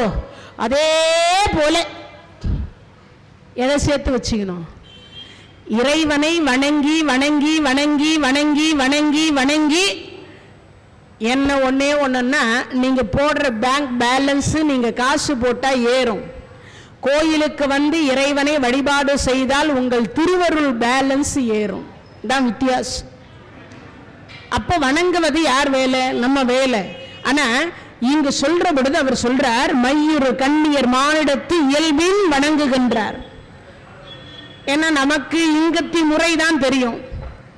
சிவபெருமானை எப்படி வணங்கணும் நம்ம முன்னோர்கள் சொல்லி கொடுத்துட்டு போனாங்க. அந்த முறை பிரகாரம் என்னது? விபூதி அணிவது, உத்ராட்சம் அணிவது, இதெல்லாம் வந்து நம்மளுடைய சிவ சின்னங்கள் அப்படின்னு சொல்லக்கூடியது. இது அணிந்தால் மட்டும்தான் சிவடியார்கள். இது அணியாமலே வழிபாடு பண்ணலாம். எப்படி? சிவனேன்னு உட்கார்ந்திருப்பது, மௌன விரதம் இருப்பது, தேவாரம் படிப்பது, திருவாசகத்தை படிப்பது, இதெல்லாம் ஒரு முறை. என்னன்னா இங்கிருந்து காசிக்கு போனாங்க. சில பேர் என்ன பண்ணுவா தெரியுமா? இந்த சிவபெருமான் கோயிலுக்கு போயிருப்பாங்க, இறைவனை வழிபாடு செய்துட்டே வருவாங்க. சண்டிகேஸ்வரர்கிட்ட போன உடனே எல்லாம் கைத்தட்ட ஆரம்பிச்சிடுறாங்க. நான் ஒரு அடியார்கிட்ட கேட்டேன், ஏன் கைத்தட்டுறீங்கன்னு. அந்த சுவாமிக்கு காது கேட்காதான், கைத்தட்டினாதான் கேட்குமான்றார். சில பேர் சிட்டிகை போடுவாங்க. அந்த இறைவனை எப்படி வணங்கணும்ன்றது நமக்கு தெரியாமலேயே நம்ம எல்லாம் பண்ணிட்டு இருக்கோம். எப்படி வணங்கணும்? இரு கரத்தையும் இந்த உள்ளங்கையை அவர்கிட்ட காட்டிட்டு வர்றோம். அவர் தான் கணக்கு புள்ள, சிவன் கோயில் கணக்கு புள்ள. யாரு? சண்டிகேஸ்வரர். அவர்கிட்ட என்ன காட்டணும்னா, சுவாமி இந்த சிவன் சொத்துன்னு சொல்றாங்களே அதை நான் எதுவும் இங்கிருந்து கொண்டு போகல, நான் எதுவுமே இங்கிருந்து கொண்டு போகல. சிவாச்சாரியார் கொடுத்த அந்த விபூதி குங்குமத்தை பிரசாதத்தை தவிர நான் வேற எதையும் கொண்டு போகல, பார்த்துக்குங்க சுவாமியே அப்படி கையை காட்டிட்டு அவரை கையெடுத்து கும்பிட்டு போகணும். ஆனா அதை விட்டுட்டு சிட்டிகை போடுறது, கையை தட்டுறது, ஆமா இதெல்லாம் பண்ணுவோம் நிறைய. அப்பனா என்ன அர்த்தம்? முறை என்ன என்பதை தெரிந்து இறை வழிபாடு செய்யணும். காசிக்கு போனாங்க ஒரு கும்பல், இங்க இருந்து நிறைய. அந்த போகக்கூடிய காசிக்கு போனவர்கள் என்ன பண்ணிட்டாங்கன்னா, மகா பெரியவா போயிருக்கா. அதுல கமண்டலத்தை எங்க வைக்கிறதுன்னு தெரியல. அந்த கமண்டலத்தை என்ன பண்ணிட்டாருன்னா, சிவடியார்கள் எல்லாருமே கையில கமண்டலம் கொண்டு போவாங்க. காசி தீர்த்தம், கங்கை தீர்த்தம், ஏதாவது ஒரு தீர்த்தத்தை கமண்டலத்தை கொண்டு போவாங்க. அந்த சிவடியார் என்ன பண்றார்? முனிவராக இருக்கக்கூடிய நம்ம ஆதிசங்கரரை போன்ற அவரும் என்ன பண்றாருன்னா, கமண்டலத்தை பாதுகாக்கிறதுக்கு ஆள் இல்லையேன்னு சொல்லி அந்த மணலை தோண்டி அதுல புதைச்சி வச்சுட்டு அடையாளத்துக்கு ஒரு குச்சி நட்டார். இது ஒரு கும்பல் தொலைவில் இருந்து பார்த்தது. தொலைவில் இருந்து ஒரு 4 பேர் பார்த்தா. நேரா போனா ஒரு கமண்டலத்தை வாங்கினா, அந்த கங்கை கரையில குடிய தோண்டா புதைச்சா அது மேல ஒரு கொம்பு நட்டா. இதை ஒரு 4 பேர் பார்த்தா. அவ போனா கமண்டலத்தை வாங்கினா புதைச்ச கொம்பு நட்டா. இவர் குளிச்சுட்டு வர்றதுக்குள்ள ஆயிரக்கணக்கான குச்சி இருக்குது அந்த மணல்ல. இது என்னடா வம்பா பூச்சி. அப்ப அங்க ஒருத்தர் செய்து கொண்டிருக்கிறார். இதை எதை செய்து கொண்டிருக்கிறார்? அந்த தோண்டி புதைத்து கொண்டிருக்கிறார். அந்த கமண்டலத்தை பார்த்தோன்னே இவர் கேட்டார், ஆதிசங்கரர், என்ன பண்றீங்கன்னார். இல்லை சுவாமி, காசிக்கு வந்தா உங்களுக்கு வேணும்னா சொல்லுங்க சுவாமி, நான் போய் ஒரு கமண்டலம் வாங்கின்னு வரேன். எதுக்கு? இல்ல, காசிக்கு வந்தா கமண்டலம் வாங்கி குழி தோண்டி அந்த கமண்டலத்தை புதைச்சிட்டு அது மேல ஒரு குச்சி நடணுமா. நட்டவரை இவர் தான் ஃபர்ஸ்ட். இப்ப அப்பதான் கேட்டார், இதை யார் சொன்னது அப்படின்னார். இல்ல சுவாமி, எல்லாரும் சொல்றாங்க. வாங்க, இங்க நீங்க எல்லாம் நட்டீங்க. ஆமா, முதல்ல யார் யார் செய்தா அப்படின்னு தெரியல சுவாமி. இந்த கடைசியா முதல்ல இவரை பார்த்துட்டு செஞ்சாங்களே சுவாமி, நீங்க நடுறத நான் தான் பார்த்தனே. இந்த 4 பேரு பண்ணாங்கல்ல, நீங்க செய்வதை நாங்க தான் பார்த்தோமே அப்படின்னாங்க. அப்பதான் அவர் சொன்னார், இங்க யாருகிட்டையும் கொடுத்துட்டு போறதுக்கு ஆள் இல்லப்பா, காகம் வந்து அந்த கமண்டலத்தை தட்டி விட்டுடக் கூடாதுன்றதுக்காக, அதனுடைய தூய்மை கெட்டு போகணும் அடையாளத்துக்காக நான் மணலை தோண்டி அதுல புதைத்து வைத்து ஒரு குச்சியை நட்டேன் அப்படின்னார். அப்ப என்ன அர்த்தம்? ஒரு இறைவனை வழிபாடு செய்வதற்கு போகிற பொழுது அதனுடைய முறை என்ன அப்படின்னு தெரிஞ்சு போகணும். இப்ப முருகப்பெருமானுக்கா பச்சை வேட்டி கட்டுவாங்க, திருமாலுக்கு போறதா இருந்தா மஞ்சள் கலர் வேட்டி கட்டிட்டு போவாங்க. திரௌபதி அம்மாவா மஞ்சள் கலர் வேட்டி, அம்பாலா இருந்தா சிகப்பு வேட்டி கட்டுவாங்க இல்லையா. சிவபெருமானா இருந்தா வெள்ளை, அவர் எப்பயும் தூய்மையானவர் அப்படின்னு சொல்லக்கூடியதுனால வெள்ளை வேட்டி கட்டிட்டு போவாங்க. ஒவ்வொருத்தருக்கும் ஒவ்வொரு சின்னங்கள் அப்படின்னு இருக்கு இல்லையா. அது மாதிரி இங்க சொல்லுகிற பொழுது, மைப்புறு கண்ணியர் மானிடத்து இயல்பில் வணங்குகின்றார் அனங்கின் மனவாலா. சிவபெருமான எப்பயும் எப்படி கட்டி அணைத்து கொண்டு உடம்பில் சரி பாதியை வாங்கி கொண்டிருக்கக்கூடிய பராசக்தியினுடைய மனவாலா. அம்பாளினுடைய எப்படி இருப்பாளா? பூத்தவளே புவனம் 14 பூத்தவண்ணம் காத்தவளே பின் கறந்தவளே கரை கண்டனுக்கு மூத்தவளே என்றும் மூவா முகுந்தற்கு இளையவளே மாத்தவளே உன்னை அன்றி மற்றோர் தெய்வம் வந்திப்பதே அப்படின்னு சொல்லி யார் பாடுற? அபிராமி பட்டர் பாடுறார். அப்ப அந்த அபிராமி பட்டர் பூத்தவளே புவனம் 14 பூத்தவண்ணம் காத்தவளே கரை கண்ட யாரு? கரை கண்டனுக்கு மூத்தவளே என்றும் மூவா முகுந்தற்கு இளையவளே. அப்போ அம்பாள் என்று சொல்லக்கூடியவை சரி பாதியை சிவபெருமானுடைய உடம்பில் இருந்து பெற்றுக்கொண்டு உலகத்தை சிவபெருமான் எப்படி காத்து கொண்டிருக்கிறாரோ அதே போல அம்பாள் காத்து கொண்டிருக்கிறார். அனங்கின் மனவாலா சொல்ற பொழுது அனங்கின் மனவாலா. அடுத்து சொல்றார், செப்புரு கமலங்கள் மலரும் தன் வயல் சூழ். என்ன, நம்ம எல்லாம் சிவலிங்க சொரூபத்துக்குள்ளே அம்பாள் இருக்கார். கீழே இருக்கக்கூடிய ஆவுடை என்பது அம்பாள், மேலே இருக்கக்கூடிய சொரூபம் மட்டும்தான் சிவலிங்க சொரூபம் மட்டும்தான் சிவபெருமான். ஆனா அம்பாளுக்கு உருவ வழிபாடு உண்டு. எப்படி அம்பாள் இருப்பாள்னு காமாட்சியை பார்க்கணுமா இல்லையா? மீனாட்சியை பார்க்கணுமா இல்லையா? விசாலாட்சியை பார்க்கணுமா இல்லையா? அப்ப எப்படி அம்பாள் உருவத்தில் இருப்பாள் என்பது அர்த்தநாரீஸ்வரத்தை வைத்து நம்மளால தெரிஞ்சுக்க முடியாது. அதனாலதான் சிவன் கோயில்ல அம்பாளுக்கு தனியா கோயில் இருக்கிறது காரணமே. என்னடா இந்த சிவபெருமானுக்குள்ளேயே தான் அம்பாள் இருக்காளே, அப்படி இருக்கும் பட்சத்துல ஏன் அம்பாளுக்கு மட்டும் தனியா அப்படின்னா, அம்மனுடைய உருவம் என்பது வேறு, ஆனா தாங்கி இறைவனை பிடித்து கொண்டிருக்கின்ற உருவம் என்பது வேறு. அதனால இங்க சொல்றார், அனங்கின் மனவாலா செப்புரு கமலங்கள் மலரும் தன் வயல் சூழ். அப்ப இங்க சொல்ற பொழுது சொல்றார், செப்புரு கமலங்கள், கமலம்னா தாமரைன்னு அர்த்தம். அப்போ நீர்நிலைகள் நிறைந்திருக்கிறது.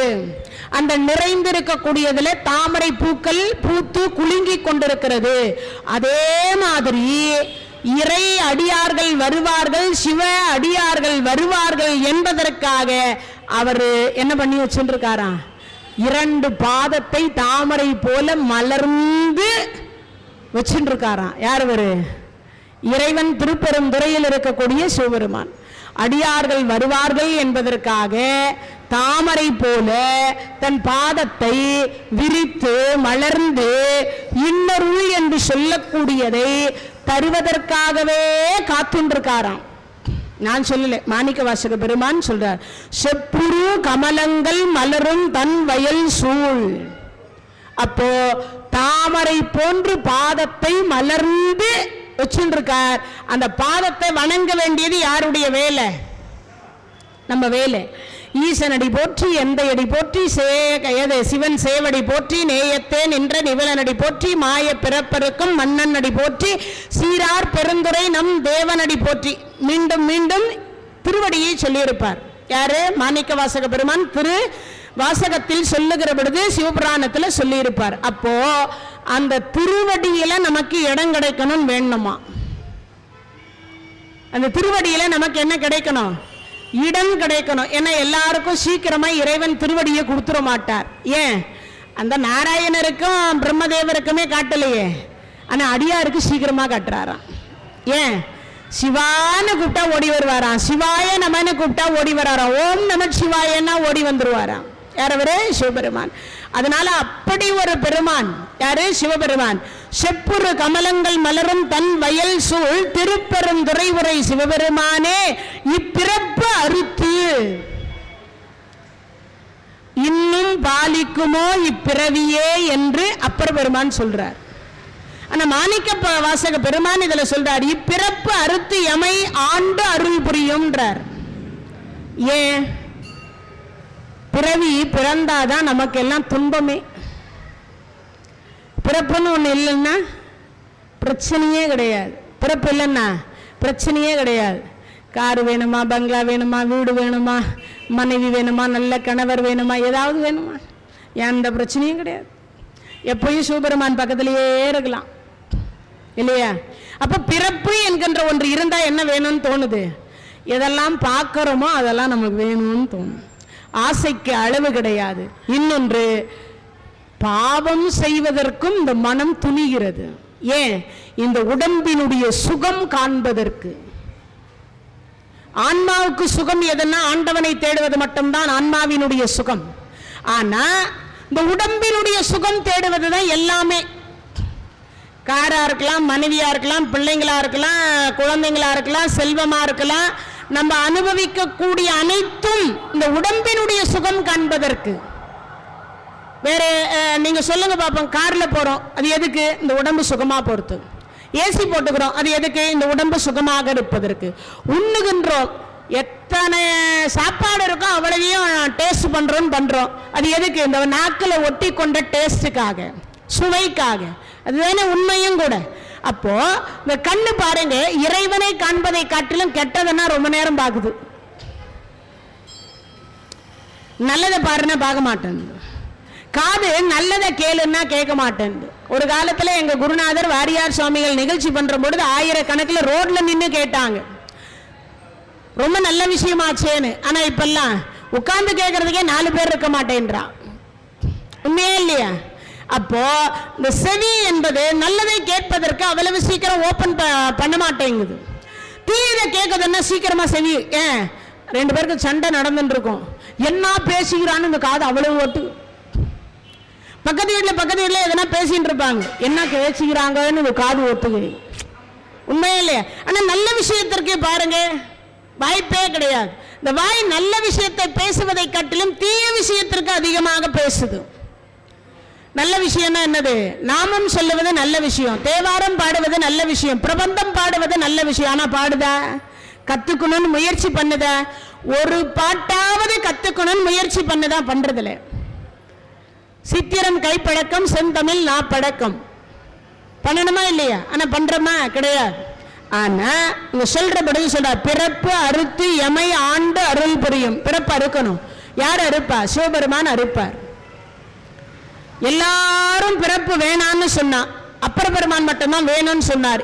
இன்னும் பாலிக்குமோ இப்பிறவியேன்னார். ஏன் அவர் சொன்னார்னா, 56 வயசு வரைக்கும் அவர் சமண சமயத்தில் இருந்தார். 56 வயசு வரைக்கும் அவர் சமண சமயத்தில் இருந்தார். சூளை நோய் வந்துட்டது. வயிறு குடலோடு துடக்கி முடக்கி இட, அந்த வயிறு அவ்வளவு வலிக்குமா. அவதான் அவங்க தமக்கை அக்கா சொன்னாங்க, நீ சிவனை வணங்கு, விபூதியை கரைச்சி கொடுத்தாங்க. அதை குடிச்ச உடனே வயிற்று வலி போச்சு. அதுக்கப்புறம் தான் அவர் சைவத்திற்கு வந்தார். சைவத்திற்கு வந்து பல கோயில்களில் ஆலய உளவார தொண்டு சீர்திருத்த கூட்டத்தை செய்தவர் அவர்தான். ஆலயத்தை சுத்தம் பண்ணி வச்சுட்டு இருந்தவர் அவர்தான். அவர் சொல்றார், இன்னும் பாலிக்குமோ இப்பிறவினார். ஏன் அவர் அந்த வார்த்தையை கேட்டார், ஏன் அந்த பாடல் அப்படி பாடினார் அப்படின்னு கேட்டா, அவருக்கு இறைவனை பாடியது தரிசித்தது இந்த பூமியில போதலேன்றார். இறைவனுக்கு நான் செய்த தொண்டு ஆத்ம திருப்தியா இல்லை. ஏன் இல்லை? அவருக்கு 82 வயதுன்னு நினைக்கிற அவருடைய ஆயுள் காலம் முடிந்தது. 82, சில புராணங்களை 84 கொடுத்திருக்காங்க. அப்போ அந்த 82 வயதில் அந்த ஆயுள் காலம் முடிகின்ற பொழுது அவருக்கு கிட்டத்தட்ட எத்தனை வருஷம்? இதுல ஒரு 4, அதுல ஒரு 30, மொத்தம் எவ்வளவு ஆயிருக்கு? அதுல ஒரு 24, இதுல ஒரு 20, இதுல ஒரு 4, 24, 26 வருஷம் தான் இறைவனை அவர் என்ன பண்ணியிருக்கார்? வழிபாடு செய்திருக்கிறார். பிறந்ததிலிருந்து நான் வழிபாடு செய்திருந்தா எனக்கு ஆத்ம திருப்தி கிடைச்சிருக்கும், என் ஆன்மா நலம் பெற்றிருக்கும். ஆனா எனக்கு என்ன கிடைக்கல? உன்னை வணங்கியது எனக்கு திருப்தி அடையலை. இப்ப நம்ம சாப்பிட்ற சாப்பாடு, சில பேர் சொல்லுவாங்க, சில கல்யாணத்துக்கு போனா திருப்தியா சாப்பிட்டோம்பாங்க. நம்ம வீடுகள்லயே சமைக்கிற அன்னைக்கு என்ன பண்ணுவான்? அப்பா ரொம்ப நாள் கழிச்சு நீ தான் திருப்தியா சாப்பிட்டோம்னு வாங்க சொல்றமா இல்லையே? அப்போ சாப்பாட்டுக்கே அந்த மாதிரினா இறைவனை வணங்குவதற்கு எவ்வளவு திருப்தி இருக்கணும்ன்றதை யோசிக்கணும் இல்லையா? அப்ப அப்பர் பெருமான் சொல்றார், இன்னும் பாலிக்குமோ இப்பிறவினார். அதுக்கு என்ன அர்த்தம்னா, அடுத்த ஒரு ஜென்மம் வந்து அந்த ஜென்மத்தில் நான் பிறந்ததுல இருந்தே சிவ அடியாராக இருந்து சிவபெருமானை தவிர வேறு எந்த சிந்தனையும் இல்லாமல் உனக்கே கைங்கரியம் செய்து இந்த பிராணனை விடணும்ன்றார். அதனால இன்னொரு பிறவி கொடுன்றார். ஆனா மாணிக்க வாசக பெருமான் சொல்றார், இந்த இடத்துல சொல்றார் இப்பிறப்பு அறுத்துன்ட்டார். ஏன் சுவாமி? போதும் சுவாமி, எது இறைவனை வணங்கியது போதும், பாடியது போதும், பேசியது போதும், நாமம் சொன்னது போதும், நான் பட்ட துன்பமும் போதும், நான் பட்ட துன்பமும் போதும், இன்பமும் போதும். உன் திருவடியில மட்டும் இருந்துட்டா எனக்கு பிரச்சனையே இல்லை. எங்க இருந்துட்டா? திருவடியில இருந்துட்டா பிரச்சனையே இல்லை. அதனால இப்பிறப்பு அறுத்துடுன்ட்டார். அதே மாதிரிதான் காரைக்கால் அம்மையார் கேட்டா, இரவாத இந்த அன்பு வேண்டிப்பின் வேண்டுகின்றார், பிறவாமை வேண்டும் மீண்டும் பிறப்புண்டேன், ஐயனே உன்னை மறவாமை வேண்டும் இன்னும் வேண்டும், அறவா நீ ஆடுகின்ற பொழுது மகிழ்ந்து பாடி உன் அடியின் கீழ் இருக்க வேண்டும் அப்படின்னு கேட்டார். இரவாத இன்ப அன்பு வேண்டிப்பின் வேண்டுகின்றார், பிறவாமை வேண்டும்னா, பிறவாமை வேண்டும்னா. ஆனா மீண்டும் சொல்லிட்டா, அவளே சொல்றா மீண்டும் பிறப்புண்டேல்னா. ஏன்? ஒரு ஆசைக்கு ஒரு பிறவி தருவாராம். நம்ம எல்லாம் படுற ஆசை இருக்க, அது நிறைவேறலன்னு வச்சுக்கோங்களேன், அதுக்கு ஒரு பிறவி தருவார். அதுக்குதான் அருமைங்கள் அருமைங்கள் ஈசனோடு ஆயினும் ஆசை அருமைங்கள். எதே? ஈசனாக இருந்தாலும் ஆசை அறுத்தணும், ஈசன் மேல வைத்திருந்த ஆசையா இருந்தாலும் அறுத்தணும். ஆசைப்பட்டாதான். ஏன்னா சிவபெருமான் வருவார் வருவார் வருவார் வருவார்னு நான் நினைச்சிட்டு இருந்து சிவபெருமான் வரலன்னா அந்த ஏக்கமே பாதி போயிடுமா? சிவபெருமானே ஆசைப்பட்டார்னா, அச்சோ நம்ம இது ஆசைப்பட்டமே கிடைக்கலையே கிடைக்கலன்னு சிவபெருமானுக்கு ஒரு ஏக்கம் இருக்கு இல்லையா? அதனால தான் சொன்னது அந்த வார்த்தை. அப்பனா என்ன அர்த்தம்? அருமைங்கள் அருமைங்கள் ஈசனோடு ஆயினும் ஆசை அருமைங்கள். அப்பனா என்ன அர்த்தம்? ஆசை சுத்தமா இருக்கக்கூடாது, எதற்கும் ஆசைப்படக்கூடாது. இறைவன் கொடுத்தார், அனுபவித்தோம். இறைவன் இப்பொழுது கொடுக்கவில்லை, அதனால இருக்கிறதை ஏற்றுக்கொள்ளணும். எதுவாக இருந்தாலும், அது இன்பமா இருந்தாலும் துன்பமா இருந்தாலும். இன்பம் வருகிற பொழுது யாருக்கிட்டையாவது சொன்னோமா? சுவாமி நான் இன்னைக்கு சந்தோஷமா இருக்கிறேன் சுவாமி, அதுக்கு தாங்கள் தான் காரணம் சொல்லி இருக்கிறோமா? இல்லை. இவ துன்பம் வந்தா மட்டும் ஏண்டா துன்பம் கொடுத்த ஏண்டா துன்பம் கொடுத்த? குந்தியம்மா நேத்தே சொன்ன, குந்தியம்மா என்னத்தை கேட்டா? துன்பத்தை தவிர வேற வேண்டான்னு கேட்டா பகவான் இடத்துல. நாமெல்லாம் ஏண்டா துன்பம் கொடுத்தோன்னு கேட்கிறோம், ஆனா பகவானை பார்த்து துன்பத்தையே கொடுறான்னு கேட்டா. அதுக்கு உங்களுக்கு விளக்கம் சொன்னேன். என்னன்னு? நான் இன்பமா இருந்தா இறைவனை மறந்துடுவேன். நான் இன்பமா இருந்தேன்னா இறைவனை மறந்து விடுவேன். துன்பமாய் இருந்தால் மட்டும்தான் இறைவனை நான் வணங்க போவேன், இறை நாமத்தை சொல்லுவேன். ஏண்டா துன்பத்தை கொடுத்தேனாவது அவனை கேள்வி கேட்பேன். உண்மை உண்டா இல்லையா? பித்தா பிறைசூடின்னு ஒருத்தர் திட்டினார்.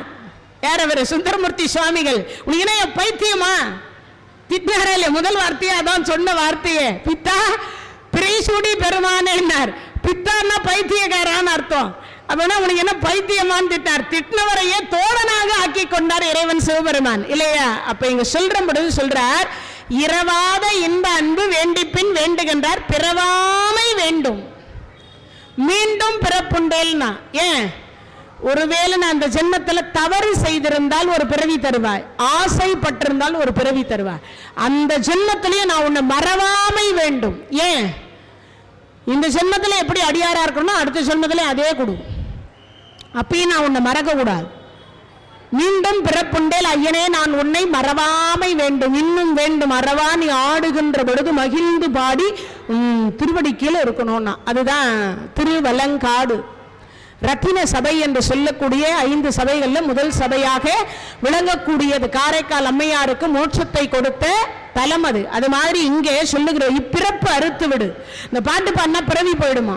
எது? திருப்பள்ளி எழுச்சி 10 பாடல் பாடணும்னா நமக்கெல்லாம் பிறப்பு போகும். மாணிக்க வாசக பெருமான் சொல்லியிருக்காரு, இப்பிறப்பு அறுத்து எமை ஆண்டு அருள் புரியும் எம்பெருமான் பள்ளி எழுந்தருளாயே.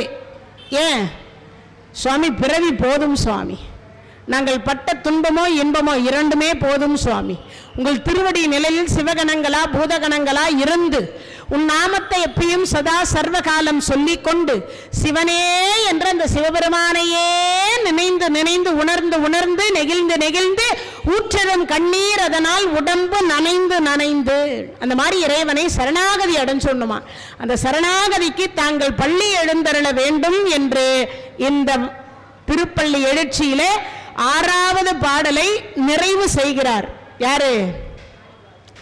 மணிவாசக பெருமான் நிறைவு செய்கிறார்.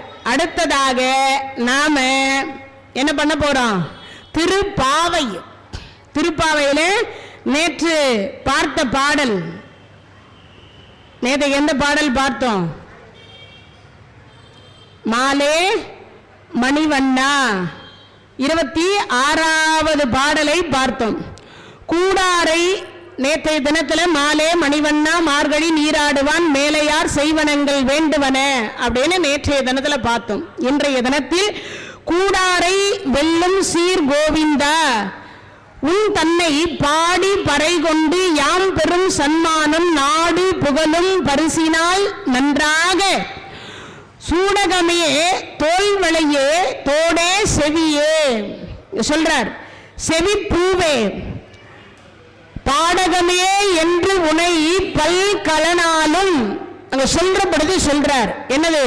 யாம் அணியோம் ஆடை உடுப்போம் அதன் பின்னே பார் சோறு முட நெய் பெய்து முழங்கை வழி வர கூடி இருந்து குளிர்ந்தேலோர் எம்பாவாய்.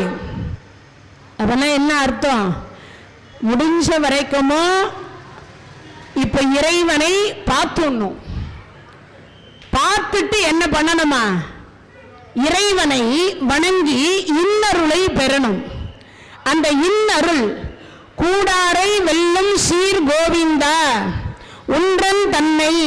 அப்படின்னா என்ன அர்த்தம்? எதிரிகளை வெல்லும் ஜெயிக்கக்கூடிய இறைவா. எதிரினா யாரு? நம் மனம் என்பது ஒரு எதிரி. நம்ம மனமே ஒரு எதிரி. அப்படின்னா என்ன அர்த்தம்? மனசு இருக்கு, இந்த உடம்பு தான் நமக்கு எதிரியா இருக்கும். சில நேரம் கோயிலுக்கு போகணும் தோணும். ஓர ஒட்டார் ஒன்றை உண்ண ஒட்டார் மலரிட்டு உணதால் சேர ஒட்டார் ஐவர். அருணகிரி பெருமான் சொல்றார் கந்தர் அலங்காரத்துல. ஓர ஒட்டார் ஒன்றை உண்ண ஒட்டார் மலரிட்டு உணதால் சேர ஒட்டார் ஐவர். எதிரி வேற எங்கேயும் இல்லை, உன் உடம்பில் இருக்கின்றது என்றார். ஏன்? நாமும் சொல்லணும்னு அந்த நான் வருது, எதையாவது பார்த்தா வேற பேச தோணுது. இந்த கண்ணு பகவானை பார்க்கணும்னு தோணுது, பக்கத்திலேயே யாராவது நின்னா அவங்க கிட்ட பேசிடுறோம். கோயிலுக்கு வந்து பேசக்கூடாததை பேசக்கூடாது, ஜபம் பண்ணணும். கோயிலுக்கு வந்தால் என்ன பண்ணணும்? உட்கார்ந்துட்டு நாம ஜபம் பண்ணணும். கோவிந்தா கோவிந்தா கோவிந்தா கோவிந்தா ராமா கிருஷ்ணா அம்மா ஓம் சக்தி பெரியபாளையத்தம்மா நாமம் சொல்லும். எதுவுமே தெரியலன்னா கூட நாமாவளி ரொம்ப முக்கியம். இங்க சொல்லும் பொழுது என்ன சொல்றா? வெல்லும் ஜெயிக்கும் சீர் வழக்கமுள்ள கோவிந்தா கோவிந்தா. அப்படின்னா என்ன அர்த்தம்? நாமத்தை சொல். கோன்னா பசு, இந்தான்னா தானம். ஒரு ஏழை அந்தனருக்கு கோவிந்தான்னு ஒரு முறை சொன்னீங்கன்னா, ஒரு ஏழை அந்தனருக்கு ஒரு பசுவை தானமாக கொடுத்ததனுடைய புண்ணியம் இந்த ஆன்மா பெறும். எது பெறும்? இந்த ஆன்மா பெறும். அப்ப எத்தனை முறை கோவிந்தா சொல்லலாம்? இலவசமா ஒரு பசுமாட்டை வாங்கி ஒரு ஐயருக்கு கொடுக்க முடியுமா? ஆனா ஒரு அந்தனருக்கு ஒரு பசுமாட்டை வாங்கி தானம் கொடுத்ததனுடைய புண்ணியத்தை பகவான் நாமம் சொன்னால் கிடைக்கிறது. இதை விட வேற என்ன இருக்க முடியும்? யோசிச்சு பாருங்க. வேற எந்த நாமத்திலேயாவது அப்படி இருக்கான்னா இல்லை. கோவிந்தான்ற ஒரே நாமத்துல மட்டும்தான் இருக்கு. அதனாலதான் நம்மை 4 பேர் சுமந்து செல்லுகிற பொழுது கூட கோவிந்த நாமத்தை சொல்லி தூக்குவதனுடைய காரணம். அப்ப இங்கு சொல்லுகிற பொழுது சொல்ற, கூடாரை வெல்லும் சீர் கோவிந்தா உன்றம் தன்னை பாடி பறை கொண்டு. அப்பனா என்ன பண்ணணும்? பகவான பாடணும். என்ன பாடணும்? பகவானை பாடணும். குழந்தையாக மீண்டும் கண்ணன் பிறக்க மாட்டானா, அவன் புல்லாங்குழல் ஓதி நம்மை மயக்க மாட்டானா.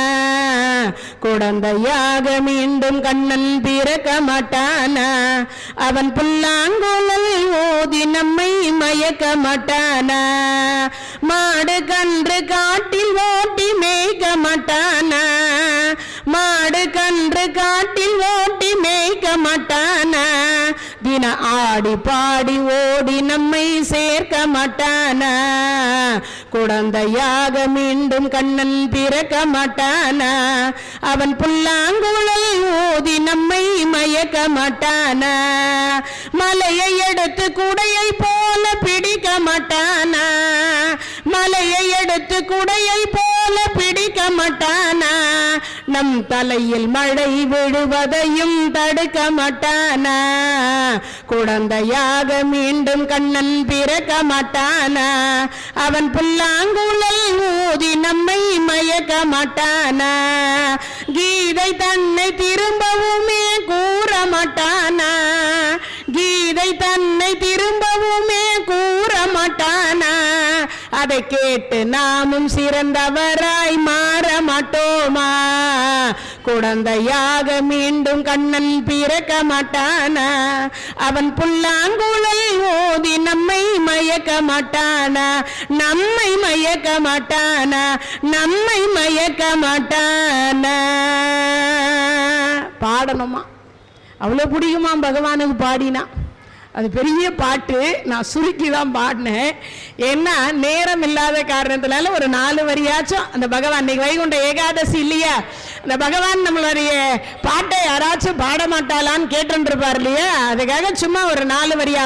உங்களுக்கு தெரிஞ்சது எது தெரியுமோ அந்த பகவானுடைய பாட்டு எது தெரியுமோ? கோவிந்தா கோவிந்தா கோவிந்தா. பச்சை வண்ணா கார்வண்ணா கமலக்கண்ணா ஜனார்த்தனா கருடவாகனா ராட்சசமர்த்தனா காலிங்க நர்த்தனா சேஷசையனா பிரம்ம பாராயண.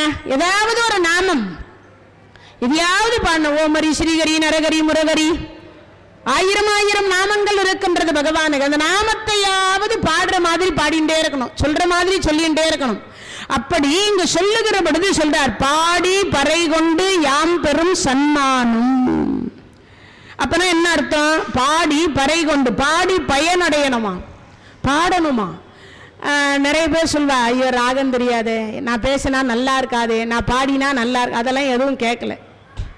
உங்களுக்கு குழந்தை பிறந்திருக்கு, ஒரு 8-10 மாதம், ஒரு வயசு ஆகுது.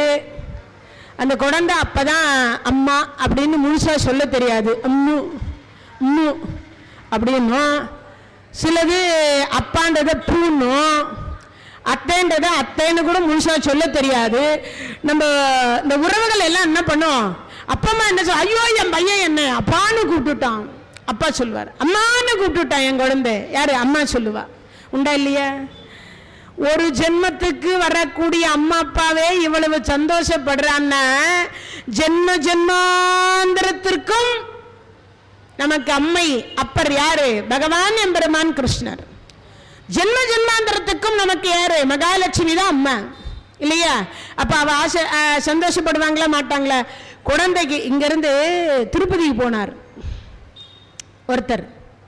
அப்படி திருப்பதிக்கு போனவரை என்ன பண்ணாருன்னா, கோவிந்தான்னு அவருக்கு சொல்ல தெரியல. கோவிந்தோ கோவிந்தோ கோவிந்தோ கோவிந்தோ கோவிந்தோ கோவிந்தோ கோவிந்தோன்னு தான் போனார்.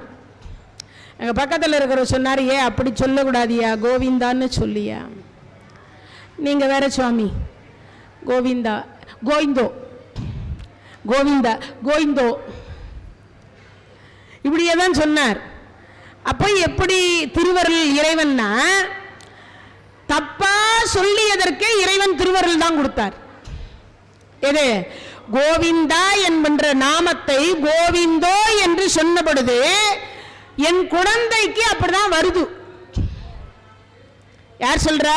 திருப்பதி வெங்கடாசலபதி சொல்றார், என் குழந்தைக்கு கோவிந்தான்னு சொல்லக்கூடிய முழுதாக சொல்லவில்லை என்றால் கூட அந்த கோவிந்தோ என்று சொல்லுகிறானே, அதுவே எனக்கு என்ன சொல்றார், இரு செவிக்கு இன்பம்னார்.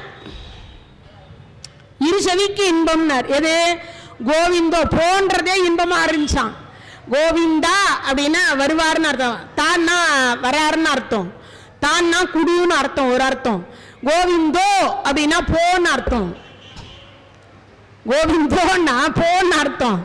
கோவிந்தா போ கோவிந்தா போ கோவிந்தா அப்படின்னு அர்த்தம். ஆனா அதையே இறைவன் என்ன சொல்றாரா, மகிழ்ச்சியாக சொன்னார், நான் அதை ஏற்றுக்கொள்கிறேன். ஏன்னா என் குழந்தைக்கு சொல்ல தெரியல, அந்த குழந்தைய படைச்சது நான், காப்பாத்துறது நான், திருவருள் தர வேண்டியது நான். என் குழந்தைக்கு நாக்கல கோவிந்தோன்னு தான் வருது, கோவிந்தான்னு வரல. நான் என்ன பண்றது? அப்போ என் குழந்தைய நான் தண்டிக்க முடியுமா? தப்பா சொல்றான்னு என் குழந்தைய நானே தண்டிச்சுட்டா என் குழந்தை யாருகிட்ட போய் முறையிடுவான்? போலீஸ் ஸ்டேஷன்ல போய் கம்ப்ளைண்ட் கொடுக்க முடியுமா? எங்க அப்பா என்ன அடிச்சு விட்டார், கம்ப்ளைண்ட் கொடுக்குமா குழந்தை? அப்பம்மா அடிக்கிறாங்க, போலீஸ் ஸ்டேஷன்ல போய் எங்க அப்பா அம்மா அடிச்சுட்டா அப்படின்னு கம்ப்ளைண்ட் கொடுத்தா ஒரு போலீஸ் ஸ்டேஷன் கூட நிற்காது. உண்மையா? அதுபோல இங்க இறைவன், நாம இறைவனை பாடி, பண் தெரியணும்னு அவசியம் இல்லை, ராகம் தெரியணும்னு அவசியம் இல்லை. உங்களுக்கு எப்படி பாட தோன்றுகிறதோ அப்படி பாடலாம், எப்படியெல்லாம் பேச தோன்றுகிறதோ, எப்படியெல்லாம் நாமம் சொல்ல தோன்றுகிறதோ அப்படி சொல்லலாம். உட்கார்ந்து ஒரு 5 நிமிஷம் ஸ்ரீராம ஜெயம் எழுதுங்க, ஸ்ரீராம ஜெயம் சொல்லுங்க. என்ன? இறைவன் எல்லா கடவுளும் நாம வணங்குறோம். ஸ்ரீராம ஜெயம் என்று சொல்லக்கூடிய நாமம் சொன்னால் நம்மை ஒரு கடவுள் வணங்குகிறார், அவர்தான் ஆஞ்சநேய சுவாமிகள். எப்பயும் பார்த்தீங்கன்னா இப்படிதான் இருக்கும், பெரும்பாலான சிலைகள் இப்படிதான் இருக்கும், ஆஞ்சநேய சுவாமிகளுடைய சிலை. ஏன்? என் கடவுளுடைய திருநாமத்தை எவர் சொல்லுவாரோ அவரை நான் வணங்குகின்றேன்றார். என் கடவுளுடைய நாமத்தை யார் சொல்லுவாரோ அவரை நான் வணங்குறேன்றார். அதுதான் இங்க தாத்பரியம். அப்பனா என்ன அர்த்தம்? கடவுள் நாமம் சொன்னா ஒரு கடவுள் வணங்குறார், கடவுளுடைய நாமம் சொன்னா கடவுள் வணங்குறார். இதே பகவான் கீதையில சொல்லுகிற பொழுது சொல்றார், யார் ஏகாதசி விரதம் இருக்கின்றார்களோ அவர்களை நான் வணங்குகின்றேன், யார் சதாபிஷேகம் செய்து கொள்ளுகிறார்களோ அவர்களை நான் வணங்குகின்றேன்றார். 100 வயசு ஆகிற பொழுது சதாபிஷேகம்னு ஒண்ணு பண்றா இல்லையா? அந்த அபிஷேகம் பண்ணுவது சதாபிஷேகம்னா 100 பிறை கண்டவர்கள்னு அர்த்தம். அந்த 100 பிறை கண்டவர்களை நான் வணங்குகிறேன்றார். ஏகாதசி விரதம் இருக்கக்கூடியவர்களை நான் வணங்குகின்றேன்றார். அது மாதிரி ஆஞ்சநேய சுவாமிகள் யார் ஸ்ரீராம ஜெயம் சொல்லுகிறார்களோ அவர்களை நான் வணங்குகிறேன்றார். அப்ப நாமெல்லாம் ஒரு நாளைக்கு 1 கோடி முறை நாம ஜபம் சொன்னா 1 கோடி முறை யார் வணங்குறா? நம்மள ஆஞ்சநேய சுவாமி வணங்குறார். அதுக்கு ஒரு கதை சொல்றேன் பாருங்க. உலகத்துல எல்லாரையும் பிடிச்சிட்டார் சனி பகவான். இந்த பிள்ளையார்கிட்ட போய் கேட்டார், சுவாமி அப்பாயின்மெண்ட் கொடுங்க, உங்களை பிடிக்கணும்னார். அப்படியா? நாளைக்கு வான்னார். ஒரு அக்ரிமெண்ட் போடலான்னார். நாளைக்கு வந்தார், ஒரு அக்ரிமெண்ட் போடுறார். எழுத்துப்பூர்வமாக இருந்தால் ரொம்ப நல்லா இருக்கும், நீங்கள் ஏமாத்திட்டே இருக்கிறீங்க. சரி பேப்பர் பேனா இல்லை, என் முதுகையே பேப்பராக வச்சுக்கோ. சுவாமி எழுத்தாணி இல்லை, ஒரு தண்டத்தை ஒடிச்சு கொடுத்தார், எழுதுனார். அறிவில்லாத சனீஸ்வரர் எழுதுறார். என்னன்னு தெரியுமா? நாளை வா. அவரா எழுதல, பிள்ளையார்கிட்ட கேட்டார், என்ன எழுதுறதுன்னார். நாளை வான்னு எழுதி வச்சுட்டு போனார். நாமெல்லாம் போன முகத்தை காட்டுகிற பிள்ளையார், சனீஸ்வரர் போன முதுக காட்டுறார். நீ தானே எழுதுன? ஆமா. என்ன எழுதுன? நாளை வா. நாளைக்கு வா. இன்னைக்கு ஏன் வந்த? ஒரு நாள் பார்த்தார், விநாயகர் சதுர்த்தி, உட்காந்துட்டார் முன்னாடி. நல்லா என்னை ஏமாத்திட்டீங்க, அக்ரிமெண்ட் போட்டுன்னார். இன்னைக்கு உங்களை விட்டு நான் போக மாட்டேன்ட்டார். இப்ப என்ன, உனக்கு யாரையாவது பிடிக்கணும் அவ்வளவுதானே. என் எதிர்த்து அப்புறம் சும்மாவே ஒருத்தன் உட்காந்துக்கிறான், அவனை போய் பிடிச்சிட்டு வான்னார். சரி, அவனை பிடித்து விட்டு வந்தால் நேரம் தருகிறாயா? சத்தியமா தரேன்னார். யாரு? பிள்ளையார். எதிர்த்தாப்புல வேற யாரும் இல்லை, ஆஞ்சநேயர் தான் இருந்தார். நேரா ஆஞ்சநேய சுவாமி கிட்ட சனீஸ்வர பகவான் போனார். போனவர் பார்த்தார், ஆஞ்சநேயா, உன்னை நான் பிடிக்க வேண்டும். என்ன பிடிக்கணும்? அது இருக்கட்டும், ரெண்டு பேரும் சேர்ந்து ஒரு அக்ரிமெண்ட் போடுவோம். ஏற்கனவே போட்ட அக்ரிமெண்ட்டே ஒன்றும் இல்லாமல் போச்சு, ரெண்டாவது வேற ஒரு அக்ரிமெண்ட்டா? இல்லை, அக்ரிமெண்ட்டுக்கு ஒத்து வர்றதாண்டா நான் உனக்கு டைம் தரேன். சரிங்க சுவாமி. என்ன? ஒன்றும் இல்லை, பெரியபாளையத்தம்மன் கோயிலில் இருந்து புறப்படுறோம் ரெண்டு பேரும். நீங்கள்லாம் இப்போ சாமி தரிசனத்துக்கு போய்க்கிறீங்க. எங்கே தெரியுமா? வைகுண்டத்துக்கு. பெரியபாளையத்தம்மா கோயிலில் உட்கார்ந்து இல்லை, வைகுண்டத்தில் இருக்கிறீங்க இப்போ எல்லாரும். அது மாதிரி ஆஞ்சநேய சுவாமிகள் சொல்றார், இந்த உலகத்தை சுத்தி பார்த்து ரொம்ப நாள் ஆச்சு. ராமாயண காலத்தில் பார்த்தது, அதுக்கப்புறம் பார்க்கல. அதனால நீயும் நானும், ஏன்னா நான் பேச்சுலர், பேச்சு துணைக்கு ஆள் இல்லாதவர்களுக்கு பெயர் பேச்சுலர்னு பெயர். நான் பேச்சுலர். இந்த எழுத்தாப்புல இருக்கிற பிள்ளையார சும்மா கூப்பிட்டுட்டே இருந்தேன். அவரும் பிரம்மச்சாரியாச்சே, வா போலாம், ரெண்டு பேரும் உலகத்தை சுத்தி பார்த்துட்டு வரலான். அவர் நான் எப்பவுமே பிஸின்றார். ஏன்?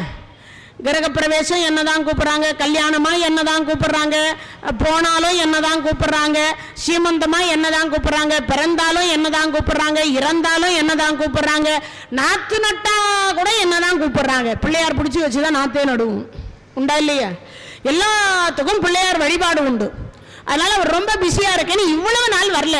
இப்ப நீ வந்திருக்க இல்ல, நான் நேரம் கொடுக்கணும்னா ரெண்டு பேரும் போய் இந்த உலகத்தை சுத்தி பார்த்துட்டு வந்துடலாம். சரிங்க சுவாமி, புறப்படுங்க. பக்கத்து வீட்டுக்கு போறதுக்கே 2.5 வருஷம் ஆகும். யாரு? சனி பகவான். பக்கத்து வீட்டுக்கு போறதுக்கே 2.5 வருஷம்னா இந்த உலகத்தை சுத்தி பார்த்துட்டு வர்றதுக்கு எத்தனை வருஷம் ஆகும்னு யோசிக்கிறோம். ஆஞ்சநேய சுவாமி சொன்னார், அப்படியெல்லாம் வேண்டாம், உன் குடுமையை பிடிச்சி என் கையில் கொடு. நல்லா கேட்கணும் கதையை. எல்லார் குடுமையை பிடிக்கிறவர் இவர், இவர் குடுமையை இப்போ இவர் பிடிக்க போறார். உன் குடுமையை பிடிச்சி என் கையில கொடு. இந்த உலகத்தை பெரியபாளையத்தம்மன் கோயிலில் இருந்து புறப்பட்டு சுத்தி பார்த்துட்டு மீண்டும் பெரியபாளையத்தம்மன் கோயிலில் வந்து விட்டுட்டேன்னா நீ என்னை பிடித்துக்கொள். இதான் அக்ரிமெண்டே. பேச்சு பேச்சா இருக்கணும். சத்தியமா சுவாமி, சத்தியமா. ஏன்னா உங்களை பிடிச்சிட்டு வந்தாதான் அவர் நேரம் கொடுக்குறேன்னு சொல்லியிருக்கார். அதை தான் நானும் சொல்றேன். உன்னை பிடிச்சிட்டு வந்தா நேரம் கொடுக்குறேன்னு சொல்லியிருக்க. என்னை பிடிச்சிடு. அதுக்கு ஒரே ஒரு கண்டிஷன், உலகத்தை சுத்தி பார்த்துட்டு இங்க வந்து இறங்கிடுவோம். அவ்வளவுதான், முடிஞ்சு போச்சு. குடுமையை பிடிச்சி கையில கொடுத்தார். இங்கிருந்து புறப்பட்டாங்க. நேரா 86,000 கோடி மைலுக்கு மேல புறப்படுறாங்க. ஏன்னா ஆஞ்சநேய சுவாமி சொன்னார், நிறைய டிராபிக் சிக்னல் அதிகமாகுது, பெரிய பெரிய பில்டிங்கா கட்டிட்டான். உண்டா இல்லையா? 120 மாடி 160 மாடி எல்லாம் கட்டிட்டான். அதனால இதெல்லாம் நம்ம வேண்டாம், வேகமா வேற சுத்தணும்னு குடுமையை கையில பிடிச்சிட்டு வேகமா 86,000 கோடி மைல்ல போய் அப்படி சுத்தி பாக்குறாங்க. இங்கிருந்து இப்ப நமக்கு ஒரு முடி, நம்ம குழந்தை, பிறந்த குழந்தை, அது விளையாடும் பொழுது இப்படி தூக்கி தோல்ல போட்டு இருக்கும்போது ஒரு முடி, கண்ணா கண்ணா முடிய விடுறா, முடிய விடுறா, டேய் வலிக்குதுரா. 2 முடி இழுக்கிறதுக்கே இந்த பிரச்சனை. மொத்த முடியும் இப்ப யாரு கையில இருக்கு? ஆஞ்சநேய சுவாமி கையில இருக்கு. இவர் என்ன பண்ணிட்டார்? ஆஞ்சநேயா விட்டுடு, ஆஞ்சநேயா விட்டுடு, ஆஞ்சநேயா விட்டுடுன்னார். விடல விடல. அங்க போய் சொல்றார், இந்த நாமத்திற்கு எவ்வளவு சிறப்பு என்பதை யோசித்து பார்க்கணும். அதுக்காக சொல்றேன் இந்த கதையை.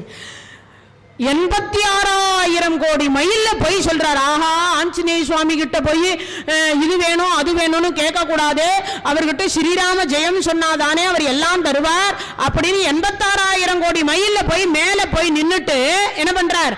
ஸ்ரீராம ஜெயம் ஸ்ரீராம ஜெயம்னார். ஆஞ்சநேய சுவாமி பார்த்தார், ஆஹா, இந்த ஆகாயத்துல வந்து கூட யாரோ என் பகவான் நாமம் சொல்றாருன்னு பிடிச்சிட்டு இருந்த குடுமையை கீழே விட்டுட்டு சனீஸ்வரா வணக்கம், சனீஸ்வரா வணக்கம், சனீஸ்வரா வணக்கம்னார். தொப்புன்னு அந்த கீழே விழுந்தார். யாரு? இவர் ஸ்ரீராம ஜெயம், இவர் ஸ்ரீராம ஜெயம் சொன்னார். ஸ்ரீராம ஜெயம் சொல்லக்கூடியவர்களை நான் வணங்குகின்றேன் என்பது ஆஞ்சநேயருடைய கோட்பாடு, அவருடைய தாற்பயமே அதுதான். இப்ப இவர் நடு ஆகாயத்துல போய் சொன்னதுனால விட்டுட்டார் கைய. அவர் வணங்கிக்கிட்டே, யாரு? ஆஞ்சநேய சுவாமி வணங்கினே வரார், இவருக்கு கீழே போயிட்டே இருக்கார். அவர் சொல்றார் ஸ்ரீராம ஜெயம் ஸ்ரீராம ஜெயம். எங்க வணங்கு? இவர் சொல்லிட்டே கீழே இறங்குறார், அவர் வணங்கிட்டே கீழே இறங்குறார். அப்போ கடைசியில தொப்புன்னு விழுந்தார், 2 காலம் ஊனமா போச்சு. யாருக்கு? சனீஸ்வரனுக்கு. எழுந்துக்கிறதுக்கே 6 மாசம் ஆச்சான். அப்புறம் ஆஞ்சநேயர்கிட்ட போய் கேட்டார், நம்பி வந்தேன், நம்ம இப்ப சொல்றீங்களே பழமொழி, நட்டாத்துல விட்டுட்டேன்னு, அது நட்டு ஆத்துல இல்லை, நடு ஆகாயத்துல விட்டுட்டீரே, அதுதான் பழமொழி. நம்மால ஆகாசத்துல பறக்க முடியாதுங்கிறதுனால பழமொழி என்ன பண்ணிட்டோம், நட்டாத்துல விட்டுட்டியே, நடு ஆற்றில் போய் விட்டுட்டியே அப்படின்னு சொல்லுவோம். இதான் பழமொழியா மாறுச்சு. அப்போ ஒரே ஒரு முறை ஸ்ரீராம ஜெயம் சொல்லுவதற்கு ஆஞ்சநேய சுவாமிகள் நம்மை வணங்குகிறார் என்கின்ற பொழுது, ஒரு நாளைக்கு நம்ம 1 கோடி முறை சொன்னா நம்மளை 1 கோடி முறை கடவுளை வணங்க வைக்கிறதுக்காக நான் சொல்லல, நம்மையும் ஒரு கடவுள் வணங்குகின்றார். அப்ப அந்த திருவருள் எவ்வளவு சிறப்பாக இருக்கும், அந்த நாமாவளிக்கு எவ்வளவு சிறப்பு இருக்கும், அந்த பலன் நம்ம பிள்ளைகளுக்கு எவ்வளவு சேரும், அதுக்காக சொல்றேன். இங்க சொல்லுகிற பொழுது சொல்றார், பாடி பறை கொண்டு யாம் பெறும் சன்மானம் நாடு புகழும் பரிசினால். அப்பனா என்ன அர்த்தம்? நம்ம பாடுறதுனால பரிசுன்னா இந்த 5, 10 இல்ல 100, 50, 1000, லட்சம் இல்ல ஒரு பட்டுப்புடவை இதெல்லாம் கொடுத்தா இதெல்லாம் அழியும். இறைவன் திருவருள் என்னைக்காவது அழியுமா? திரௌபதிக்கு ஒரு புடவையை ஒரு ஜான் புடவையை அந்த அம்மா கொடுத்தார்.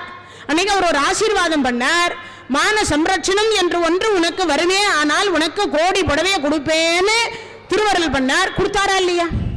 அது இன்று வரைக்கும் நாம 5000 வருஷம் ஆச்சு, பாரதம் முடிஞ்சு. அதுவே சில பேர் சொல்லிட்டு இருக்கா, அதெல்லாம் கட்டுக்கதைன்றா, கற்பனை கதைன்றா, யாரோ எவனோ எழுதி வச்சுட்டு போன கதைன்றா. அது நடந்ததற்கான குருச்சேத்திரம் என்கின்ற இடம் இன்னைக்கும் மண்ணு செம்மண்ணாதான் இருக்கு. இன்னைக்கும் அர்ஜுனர் ஏற்படுத்திய குளம் இன்னைக்கும் இருக்கு, அந்த கிணறு இன்னைக்கும் இருக்கு. அம்பு படுக்கையில் படுத்துக் கொண்டிருந்த பீஷ்மாச்சாரியார் இன்னமும் அந்த இடத்துல இருக்கு. ஆனா யாரும் நம்ப மாட்டேன்றா. சில பேர், எல்லாரும் இல்ல, சில பேர் நம்ப மாட்டேன்னு சொல்றோம், உண்டா இல்லையா?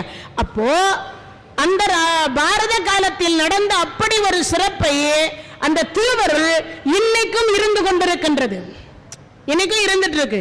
அதனால இங்க சொல்லுகிற பொழுது பரிசு எவ்வளவு கொடுத்தாலும் போதும் என்கின்ற மனம் திருப்தி அடையாது. ஆனா இறைவன் கொடுக்கக்கூடிய பரிசு இருக்கு பாருங்க, அது யாராலையும் கொடுக்க முடியாது. இறைவன் கொடுப்பதை எவராலையும் தடுக்க முடியாது, இறைவன் தடுப்பதை எவராலையும் கொடுக்க முடியாது. அதுதான் இங்க சொல்லுகிற பொழுது, பயனடைந்து யாம் பெறும், உன்னை பாடி பறை கொண்டு பயனடைகிறோம் இல்லையா, அது யாம் பெறும், நாங்கள் பெறும் சன்மானம் பரிசு யாதெனில் நாடு புகழும் பரிசினால், நாட்டில் உள்ளவர்கள் புகழ்வதற்கு அருகதையாக உள்ள பரிசு. அப்பனா என்ன பரிசு சொல்லணும்? நம்மளை 4 பேர் சுமந்து போவா,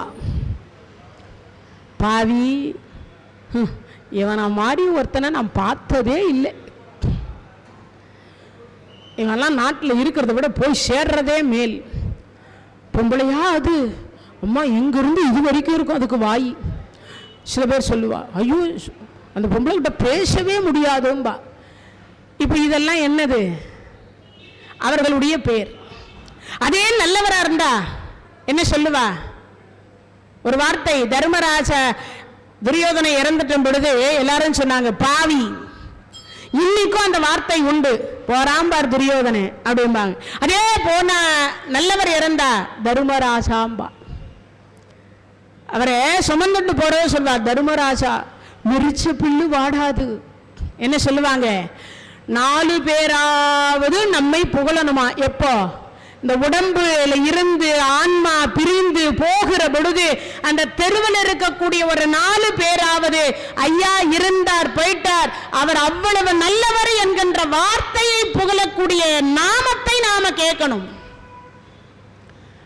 ஏங்க செத்துட்டு போனதுக்கு அப்புறம் எப்படிங்க அதை போய் அவர் கேட்பாரு அப்படின்னு கேட்காதீங்க. நம்ம இறந்துட்டதுக்கு அப்புறம் இங்கேயே நமக்கு நிர்ணயம் ஆயிடும், எது நரகமா சொர்க்கமான். நீங்கள் போய் அங்கே போய் தான் தெரிஞ்சுக்கணும்னால அவசியம் இல்லை. நம்ம 4 பேர் அம்மா இருந்துட்டாங்க போயிட்டாங்கன்னு சொன்னாங்கன்னா நமக்கு சொர்க்கம். அந்த பாவி இருந்ததை விட போனதே மேலும், இந்த தெருவாவது இனிமேல் நிம்மதியாக இருக்கும்னு சொன்னாவே நமக்கு நரகம் தெரிஞ்சு போயிடும். ஐயா இருந்தார், நல்லவர், கேட்கிற நேரத்தில் கேட்டதே கொடுப்பார், இல்லைன்னு சொல்ல மனம் இல்லாதவர். அது மட்டும் இல்ல, 4 பேருக்கு நன்மை செய்யக்கூடியவர். கூட்டா எந்த நேரத்தில் ஆபத்துக்கு வந்து உதவி செய்வார். யாரையும் கோவப்பட்டு இதுவரைக்கும் பேசியது கிடையாது. மெரிச்ச பில்லு வாடாது, தர்மராஜா அப்படின்னா சொர்க்கம்.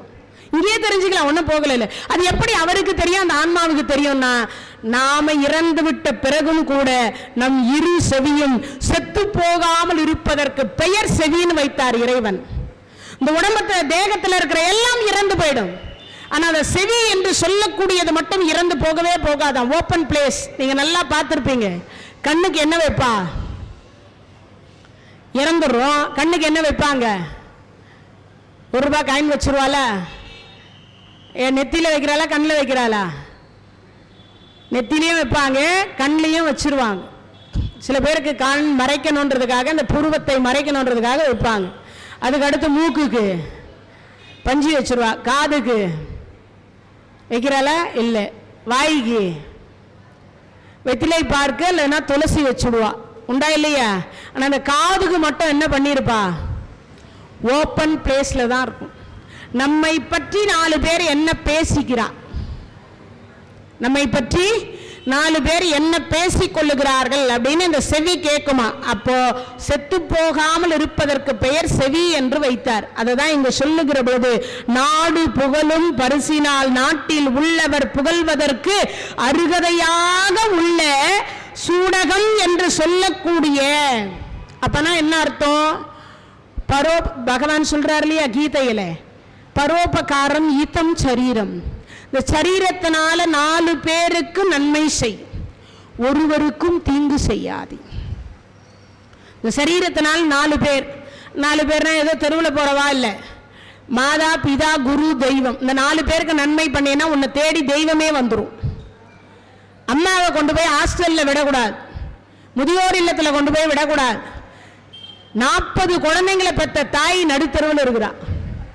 ஆனா அந்த 40 குழந்தைகளை வளர்ப்பதற்கு ஒரு தாய் தந்தையர் எவ்வளவு கஷ்டப்பட்டிருப்பா, யோசிக்கணும். ஆனா அந்த 40 குழந்தைகளும் இந்த 2 பேரை பராமரிக்க மறுக்கிறாங்க. 4 குழந்தைகளை பெற்றா கூட அந்த 4 குழந்தைகளை வளர்ப்பதற்கு அந்த தாய் தந்தையர் அரும்பாடுபட்டு வளர்த்து ஆளாக்கிறாங்க.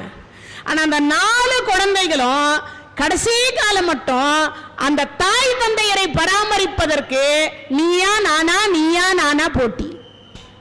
ஆனா எல்லாத்துலயும் என்ன தெரியுமா சொல்லுது? 4 வேதமாக இருக்கட்டும், புராணங்களாக இருக்கட்டும், எதில் எடுத்தாலும் மாதா பிதா குரு தெய்வம், முதல்ல அம்மாவை தான் சொல்லுது. தாயில் சிறந்த கோயில் இல்லை, தந்தை சொல் மிக்க மந்திரம் இல்லை, அதை தான் சொல்லுது.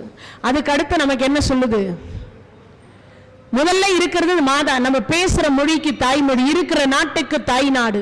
எல்லாமே பெண்ணின் பெயர்ல இருக்கும். நதிகள் எல்லாம் ஒரே ஒரு நதி மட்டும்தான் ஆண் நதி, பிரம்மபுத்திரா. அது மட்டும்தான் ஆண் நதி, மற்ற எல்லாமே பெண் நதி தான் இருக்கும். எந்த பேரும் ஆண் நதியே கிடையாது. ஏன் தெரியுமா? பெண்களுக்கு கருணை அதிகம். ஒரு நர்ஸ் ஏன் தெரியுமா அதிகமாக பெண்கள் நர்ஸ் வேலை செய்யறதுக்கு காரணம், ஆண் நர்ஸா இருந்தா ஒரு பேஷண்டாக இருக்கக்கூடிய நோயாளி தண்ணி கொடு தண்ணி கொடுன்னு கேட்பார். 1 முறை கொடுப்பார், 2 முறை கொடுப்பார், 3வது முறை கொடுப்பார். கேடா சும்மா படுத்துரு கடை, சும்மா தண்ணி தண்ணின்னு கேட்குறேன். ஆனால் அந்த நர்ஸாக இருந்தால் என்ன பண்ணுவா தெரியுமா? 2 முறை 3 முறை, அந்த 3வது முறை கொடுக்குற போது என் பொண்ணை பார்த்த மாதிரியே ஒன்று இருக்குன்ட்டாருன்னா 30 முறை கேட்டாலும் அந்த அம்மா ஒன்றும் சொல்ல மாட்டான். அதனால இரக்க குணம் படைத்தவர்கள். அதனாலதான் ஆண்கள் என்று சொல்லக்கூடியவர்கள் கரு சுமக்க முடியாது, ஒரே நாளில் பிடுங்கி கீழே வச்சிருவாங்க. அதே பெண் என்றவள் பொறுமையின் சிகரம். ஆகாசவாணி, பூமி மாதா, கடல் மாதா எல்லாத்துக்கும் பெண் பேர் தான் வச்சாங்க, ஆண் பேர் என்று சொல்லக்கூடியது கிடையாது. அதனால இங்க சொல்லுகிற பொழுது என்னது? இறைவன் என்று சொல்லக்கூடிய மாதா பிதா குரு தெய்வம், இந்த 4 பேர் மதிக்கிற மாதிரி புகழும்படியா நடந்துக்கணும். ஆணோ பெண்ணோ என்ன பண்ணணும்? 4 பேர். அது யாரு? மாதா பிதா குரு. தந்தை சொல் மிக்க மந்திரம் இல்லை. தசாவதாரத்தில் பரசுராம அவதாரத்தின் பொழுது தாயினுடைய தலையை வெற்றா பரசுராமன் ஜமதக்னி வெட்டிட்டார். அதுக்கப்புறம் தான் போய் கேட்டார், எனக்கு எங்க அம்மா வேணும். இந்த கமண்டலத்தில் இருக்கிற தீர்த்தத்தை கொண்டு போய் உங்க அம்மா உடம்புல தெளி, உங்க அம்மா உயிர் பெற்று வருவாள். அங்க வண்ணார்குல பெண் என்று சொல்லக்கூடியவள் அந்த இடம் கொடுத்திருந்தா இந்த அம்மாவுக்கு. 2 பேர் தலையும் சேர்த்து தான் அவர் வெட்டி இருந்தார். முகம் அடையாளம் தெரிந்தது, உடம்பு இதுவா அதுவான்னு தெரியல. 2 அதாவது அம்மையாருடைய உடம்புல தீர்த்தம் தெளிச்சு அந்த வண்ணார்குலத்து பெண்ணினுடைய உடம்பு பகுதியில் தீர்த்தம் செலுத்த உடம்பு மாறி ஒட்டி கொண்டதுனால அவளுக்கு மாரியம்மான் பேர் வந்துச்சு. புராணம் எல்லாம் எதுவும் பொய் கிடையாது. நடந்ததை அப்படியே நமக்கு நம் முன்னோர்கள் கொடுத்திருக்காங்க. இதையெல்லாம் கேட்டு கேட்டு பயன் பெறுங்கள். தந்தை சொல் மிக்க மந்திரம் இல்லை, தாயில் சிறந்த கோயில் இல்லை. எவன் ஒருவன் தாயை பேணி காக்கின்றானோ அவனிடத்தில் தெய்வமே வருமா. ஒருத்தன் கும்பகோணத்துக்கு போனான், கோதானம் பண்றோம். போய் சிவபெருமான் அங்க கும்பேஸ்வரர் தான் வாங்குவார் அந்த கோதானத்தை. அப்ப அவர் சொன்னார், கேட்டார், உங்க அப்பா அம்மா, அப்பா சின்ன வயசுல இருந்து, அம்மா அது சுவாமி பைத்தியம் முடிச்சு அம்மனமா திரிஞ்சுட்டு இருக்கோன்னா. இது யார் மனைவி, இது யார் என் பிள்ளைகள். அம்மா அம்மனமா இருக்கின்ற பொழுது கும்பகோணம் வந்து கோதானம் கொடுத்தாலும் பலனில்லை போடான்னார். பெத்த தாய் அம்மனமா இருக்கான்னு கும்பகோணம் வந்து கோதானம் புண்ணியம் தேடுறிய. முதல்ல அம்மா இடுப்புல ஒரு துண்டை கட்டி அவளை கூட்டு போய் பாத பூஜை செய்து அவளுக்கு சோறு ஊட்டி தாளாட்டி பாரு. உனக்கு பைத்தியம் பிடிச்சிருந்தா உன்னை நடுரோட்ல விட்டுருப்பால. இன்னைக்கும் மூளை வளர்ச்சி இல்லாத எத்தனை குழந்தைங்களை இடுப்புல அம்மா சுமந்துட்டு திரிகிறா தெரியுமா. 18 வயசாயிட்டு கூட தூக்கின்னு திரிகிறா. ஆனா அந்த அம்மாவுக்கு பைத்தியம் முடிச்சதுன்னு ரோட்ல விடுறிய, நியாயமா இது? உனக்கு பைத்தியம் முடிச்சிருந்தா உன் அம்மா ரோட்ல விட்டுருப்பால. சிவபெருமான் கேட்ட கும்பேஸ்வரர் என்று கும்பகோண புராணத்துல இருக்குது கதை, நான் கட்ட கதையில சொல்லல.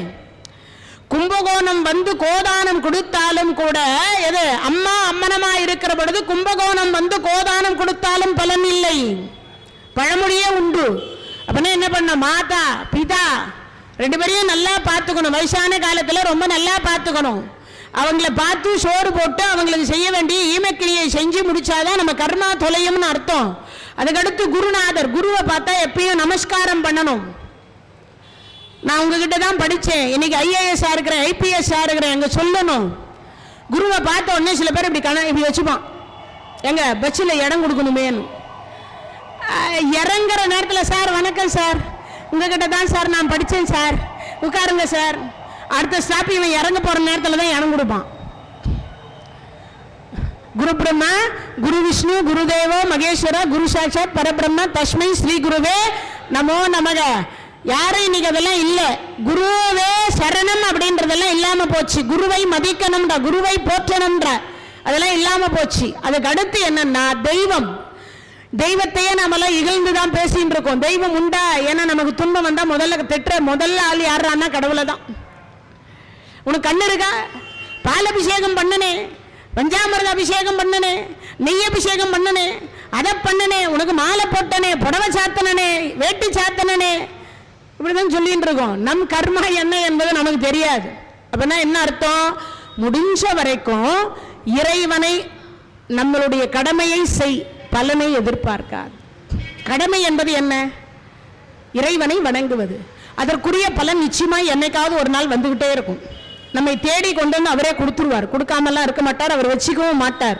நீ ஒரு வாழைப்பழம் படைச்சா ஒரு வாழைத்தோப்பு கொடுப்பார், ஒரு தேங்காய் உடைச்சா ஒரு தென்னந்தோப்பை கொடுப்பார். ஒன்னுக்கே இப்படி பன்மடங்கா கொடுக்கறன்னா இத்தினூண்டு ஜான் புடவை தானே கொடுத்தா திரௌபதி? கோடி கோடியா கொடுத்தாரா இல்லையா? உண்டா இல்லையா? ஒரே ஒரு ஜான் புடவை கொடுத்தா கோடி கோடியா கொட்டி கொடுத்தார். யோசித்து பாருங்க. அதைத்தான் நீங்க சொல்லுகிற பொழுது சொல்றார். என்ன சொல்றார்? பாடி பரிசினால். பரிசுன்னா என்னது? அழியக்கூடிய பரிசு அல்ல, அழியாத பரிசு. எது? இறை அருள். நம்மள 4 பேர் நல்லவங்கன்னு சொல்லணும். அவர் பெருமாள் பக்தர் இருந்தார், இருக்கிற இடம் தெரியாது, எப்பயும் பகவானுடைய நாமம் சொன்னார். அந்த பகவானையே வணங்கிட்டு பகவான் திருவடி சேர்ந்தார் என்ற பேர் எடுக்கணும். அந்த பேரை விட்டுட்டு அடுத்து எடுக்கக்கூடாது என்றார். அதுக்கு அடுத்து சொல்றார், சூடகமே என்று சொல்லி எது? கைவலை தோல்வலை வாங்கி தோடு கம்பல் செவி. அப்பதான் என்ன சொல்றாங்க? இந்த பகவானை வணங்கி வணங்கி பரிசெல்லாம் வாங்கினதுக்கு அப்புறமா கையில வளையல் போட்டுப்போம். அப்பதான் என்ன பண்ணுவோம்? தலையை பின்னிப்போம். அப்பதான் பூ என்று சொல்லக்கூடியது செவி பூ. என்னது? பாடகமே என்று சொல்லக்கூடிய எம் பல்கலனும் எனவே அணிகலன்கள் எல்லாம், காதுல கம்பல் போடுறது, மூக்குல மூக்குத்தி போடுறது, காலில் கொலுசு போடுறது, பட்டு உடுத்துவது, எங்களை அலங்காரம் என்று சொல்லக்கூடியது. ஆடை உடுப்போம், நல்ல பட்டாடை, உயர்ந்த ஆடை, அணிகலன்களை எல்லாம் உடுப்போம். எப்போ? இறைவன் பரிசு கொடுத்ததுக்கு அப்புறமா, பாடினதுக்கு அப்புறம் பரிசு தருவார் பாருங்க. அந்த பரிசை பெற்றதுக்கு அப்புறமா தான் இதெல்லாம் நம்ம செய்யணுமா? எப்ப? இந்த மார்கழி மாசத்துல. நம்மை அலங்காரம் பண்ணக்கூடாது, அவனை அலங்காரம் பண்ணணுமா? அதே ஆடை உடுப்போம், அதன் பின்னே பாற்சோறு, நல்ல காய்ச்சி பால். இப்பெல்லாம் வர்றதில்லை. அப்பெல்லாம் காய்ச்சினா 7 கட்டி இருக்கும். அந்த சோறு இரவு நேரத்தில் அம்மா அப்படியே அந்த ஏடோட போட்டு அப்படி பிசைஞ்சு ஊட்டுற பொழுது, அவ பிசைஞ்சு ஊட்டும் பொழுதே அது சோறு கொஞ்சம் சூடா இருக்குமா, அவ கையில இந்த பால் வழியும் பொழுது நெய்யும் வழியுமா. அந்த பால்ல இருக்கக்கூடிய, ஏடுல இருக்கக்கூடிய நெய் என்பது பிரிந்து தனியா வழியுமா. அதை எவ்வளவு உன்னதமாக ஆண்டாள் நாச்சியார் சொல்றார் பாருங்க. இங்க சொல்லுகிற பொழுது சொல்ற, ஆடை உடுப்போம், அதன் பின்னே பார்ச்சோடு உடனே பெய்து. நெய்யே ஊத்தி, அதாவது பருப்பு அன்னம் போட்டு சாப்பிடுவோம், அப்படி பிசைஞ்சு சாப்பிடுற பொழுது அந்த நெய் முழங்கையில் இப்படி வலியுமா. இப்பெல்லாம் ஒன்றும் கிடையாது. நெய்யே முதல்ல சரியான நெய்யான்றதே இல்லை, இப்பெல்லாம் அந்த மாதிரி ஆயிப்போச்சு. அதனால ஒரு காலத்து, ஏன்னா பசுமாடு, நல்ல நாட்டு பசுமாடெல்லாம் இப்போ கிடைக்கிறதுல. அது மட்டும் இல்லை, எந்த பசுமாடு இருந்தாலும் பச்சை புல் உண்பது கிடையாது இப்பெல்லாம், எதேதோ உண்ணுகிறது. அதனால அதிலிருந்து இருந்து வரக்கூடிய நெய் என்று சொல்லதும் அதிகமான மனம் இல்லை. முடனை பெய்து முழங்கை வழி சோற, முழங்கை வழி சோற, அதற்கு பிறகு கூடி இருந்து குளிர்ந்தேலோர் எம்பாவாய். அப்பனா என்ன அர்த்தம்? அபிராமி பட்டரும் சொல்லுகிறார். அபிராமி அந்தாதியிலே 16 வகையான செல்வத்தை சொல்லுகிற பொழுது சொல்றார். இன்னைக்கு வைகுண்ட ஏகாதசி, வெள்ளிக்கிழமை, நல்ல அற்புதமான நாள்.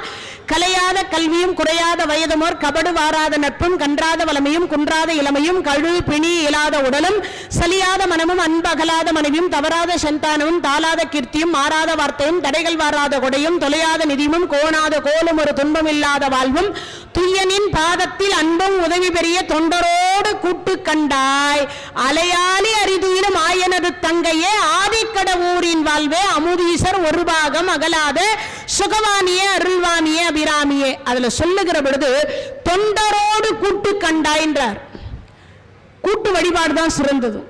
நான் வணங்கினேன்னா என் குடும்பம் மட்டும் தான் நல்லா இருக்கும். ஆனா 10 குடும்பம் ஒன்னா சேர்ந்து வணங்குற பொழுது 10 தலைமுறை நல்லா இருக்கும்.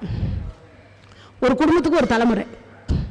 அப்படின்னா என்ன அர்த்தம்? கூட்டு வழிபாடு சிறந்தது. கூட்டு வழிபாட்டில் தான் பஜனை பண்ணுவோம், கூட்டாக சேர்ந்து தான் இறைவனை பூஜிக்கணுமா. அங்கே இங்க சொல்லுகிற பொழுது கூடி இருந்து குளிர்ந்தேலோர் எம்பாவாய். அப்படின்னா என்ன பண்ணணும்? எல்லாரும் ஒன்று சேர்ந்து இறை நாமத்தை சொல்லி அந்த இறைவனை வழிபாடு செய்தால் இந்த உலகமும் சேமமாக இருக்கும், உலகத்தில் வாழக்கூடிய உயிரினங்களும் சேமமாக இருக்கும், உலகத்தில் 6 அறிவு என்று சொல்லக்கூடிய மனிதர்களும் சேமமாக இருப்பார்கள் என்பதை ஆண்டாள் நாச்சியார் இந்த 27வது பாடலில் நிறைவு செய்கின்றார். நாளைய தினத்தில் 28வது பாடலில் நாம் அனைவரும் சந்திப்போம் என்று கூறி இவ்வளவு நேரம் இந்த நிகழ்ச்சியை கேட்டுக்கொண்டிருந்த அனைத்து அடியார் பெருமக்களுக்கும் எல்லாம் வல்ல இறைவன் வைகுண்ட ஏகாதசி என்ற தினத்தில் வைகுண்ட பரமபத வாசல் தர வேண்டும் என்று சொல்லி வேண்டி பிரார்த்தித்துக் கொள்கின்றோம். நன்றி, வணக்கம். தென்னாடுடைய சிவனே போற்றி, எந்நாட்டவர்க்கும் இறைவா போற்றி, வெற்றிவேல் முருகனுக்கு அரோகரா. இந்த தகவல் உங்களுக்கு பிடிச்சிருந்தா லைக் பண்ணுங்க, உங்க ஃப்ரெண்ட்ஸுக்கு ஷேர் பண்ணுங்க, மறக்காம எங்க சேனலுக்கு சப்ஸ்கிரைப் பண்ணுங்க.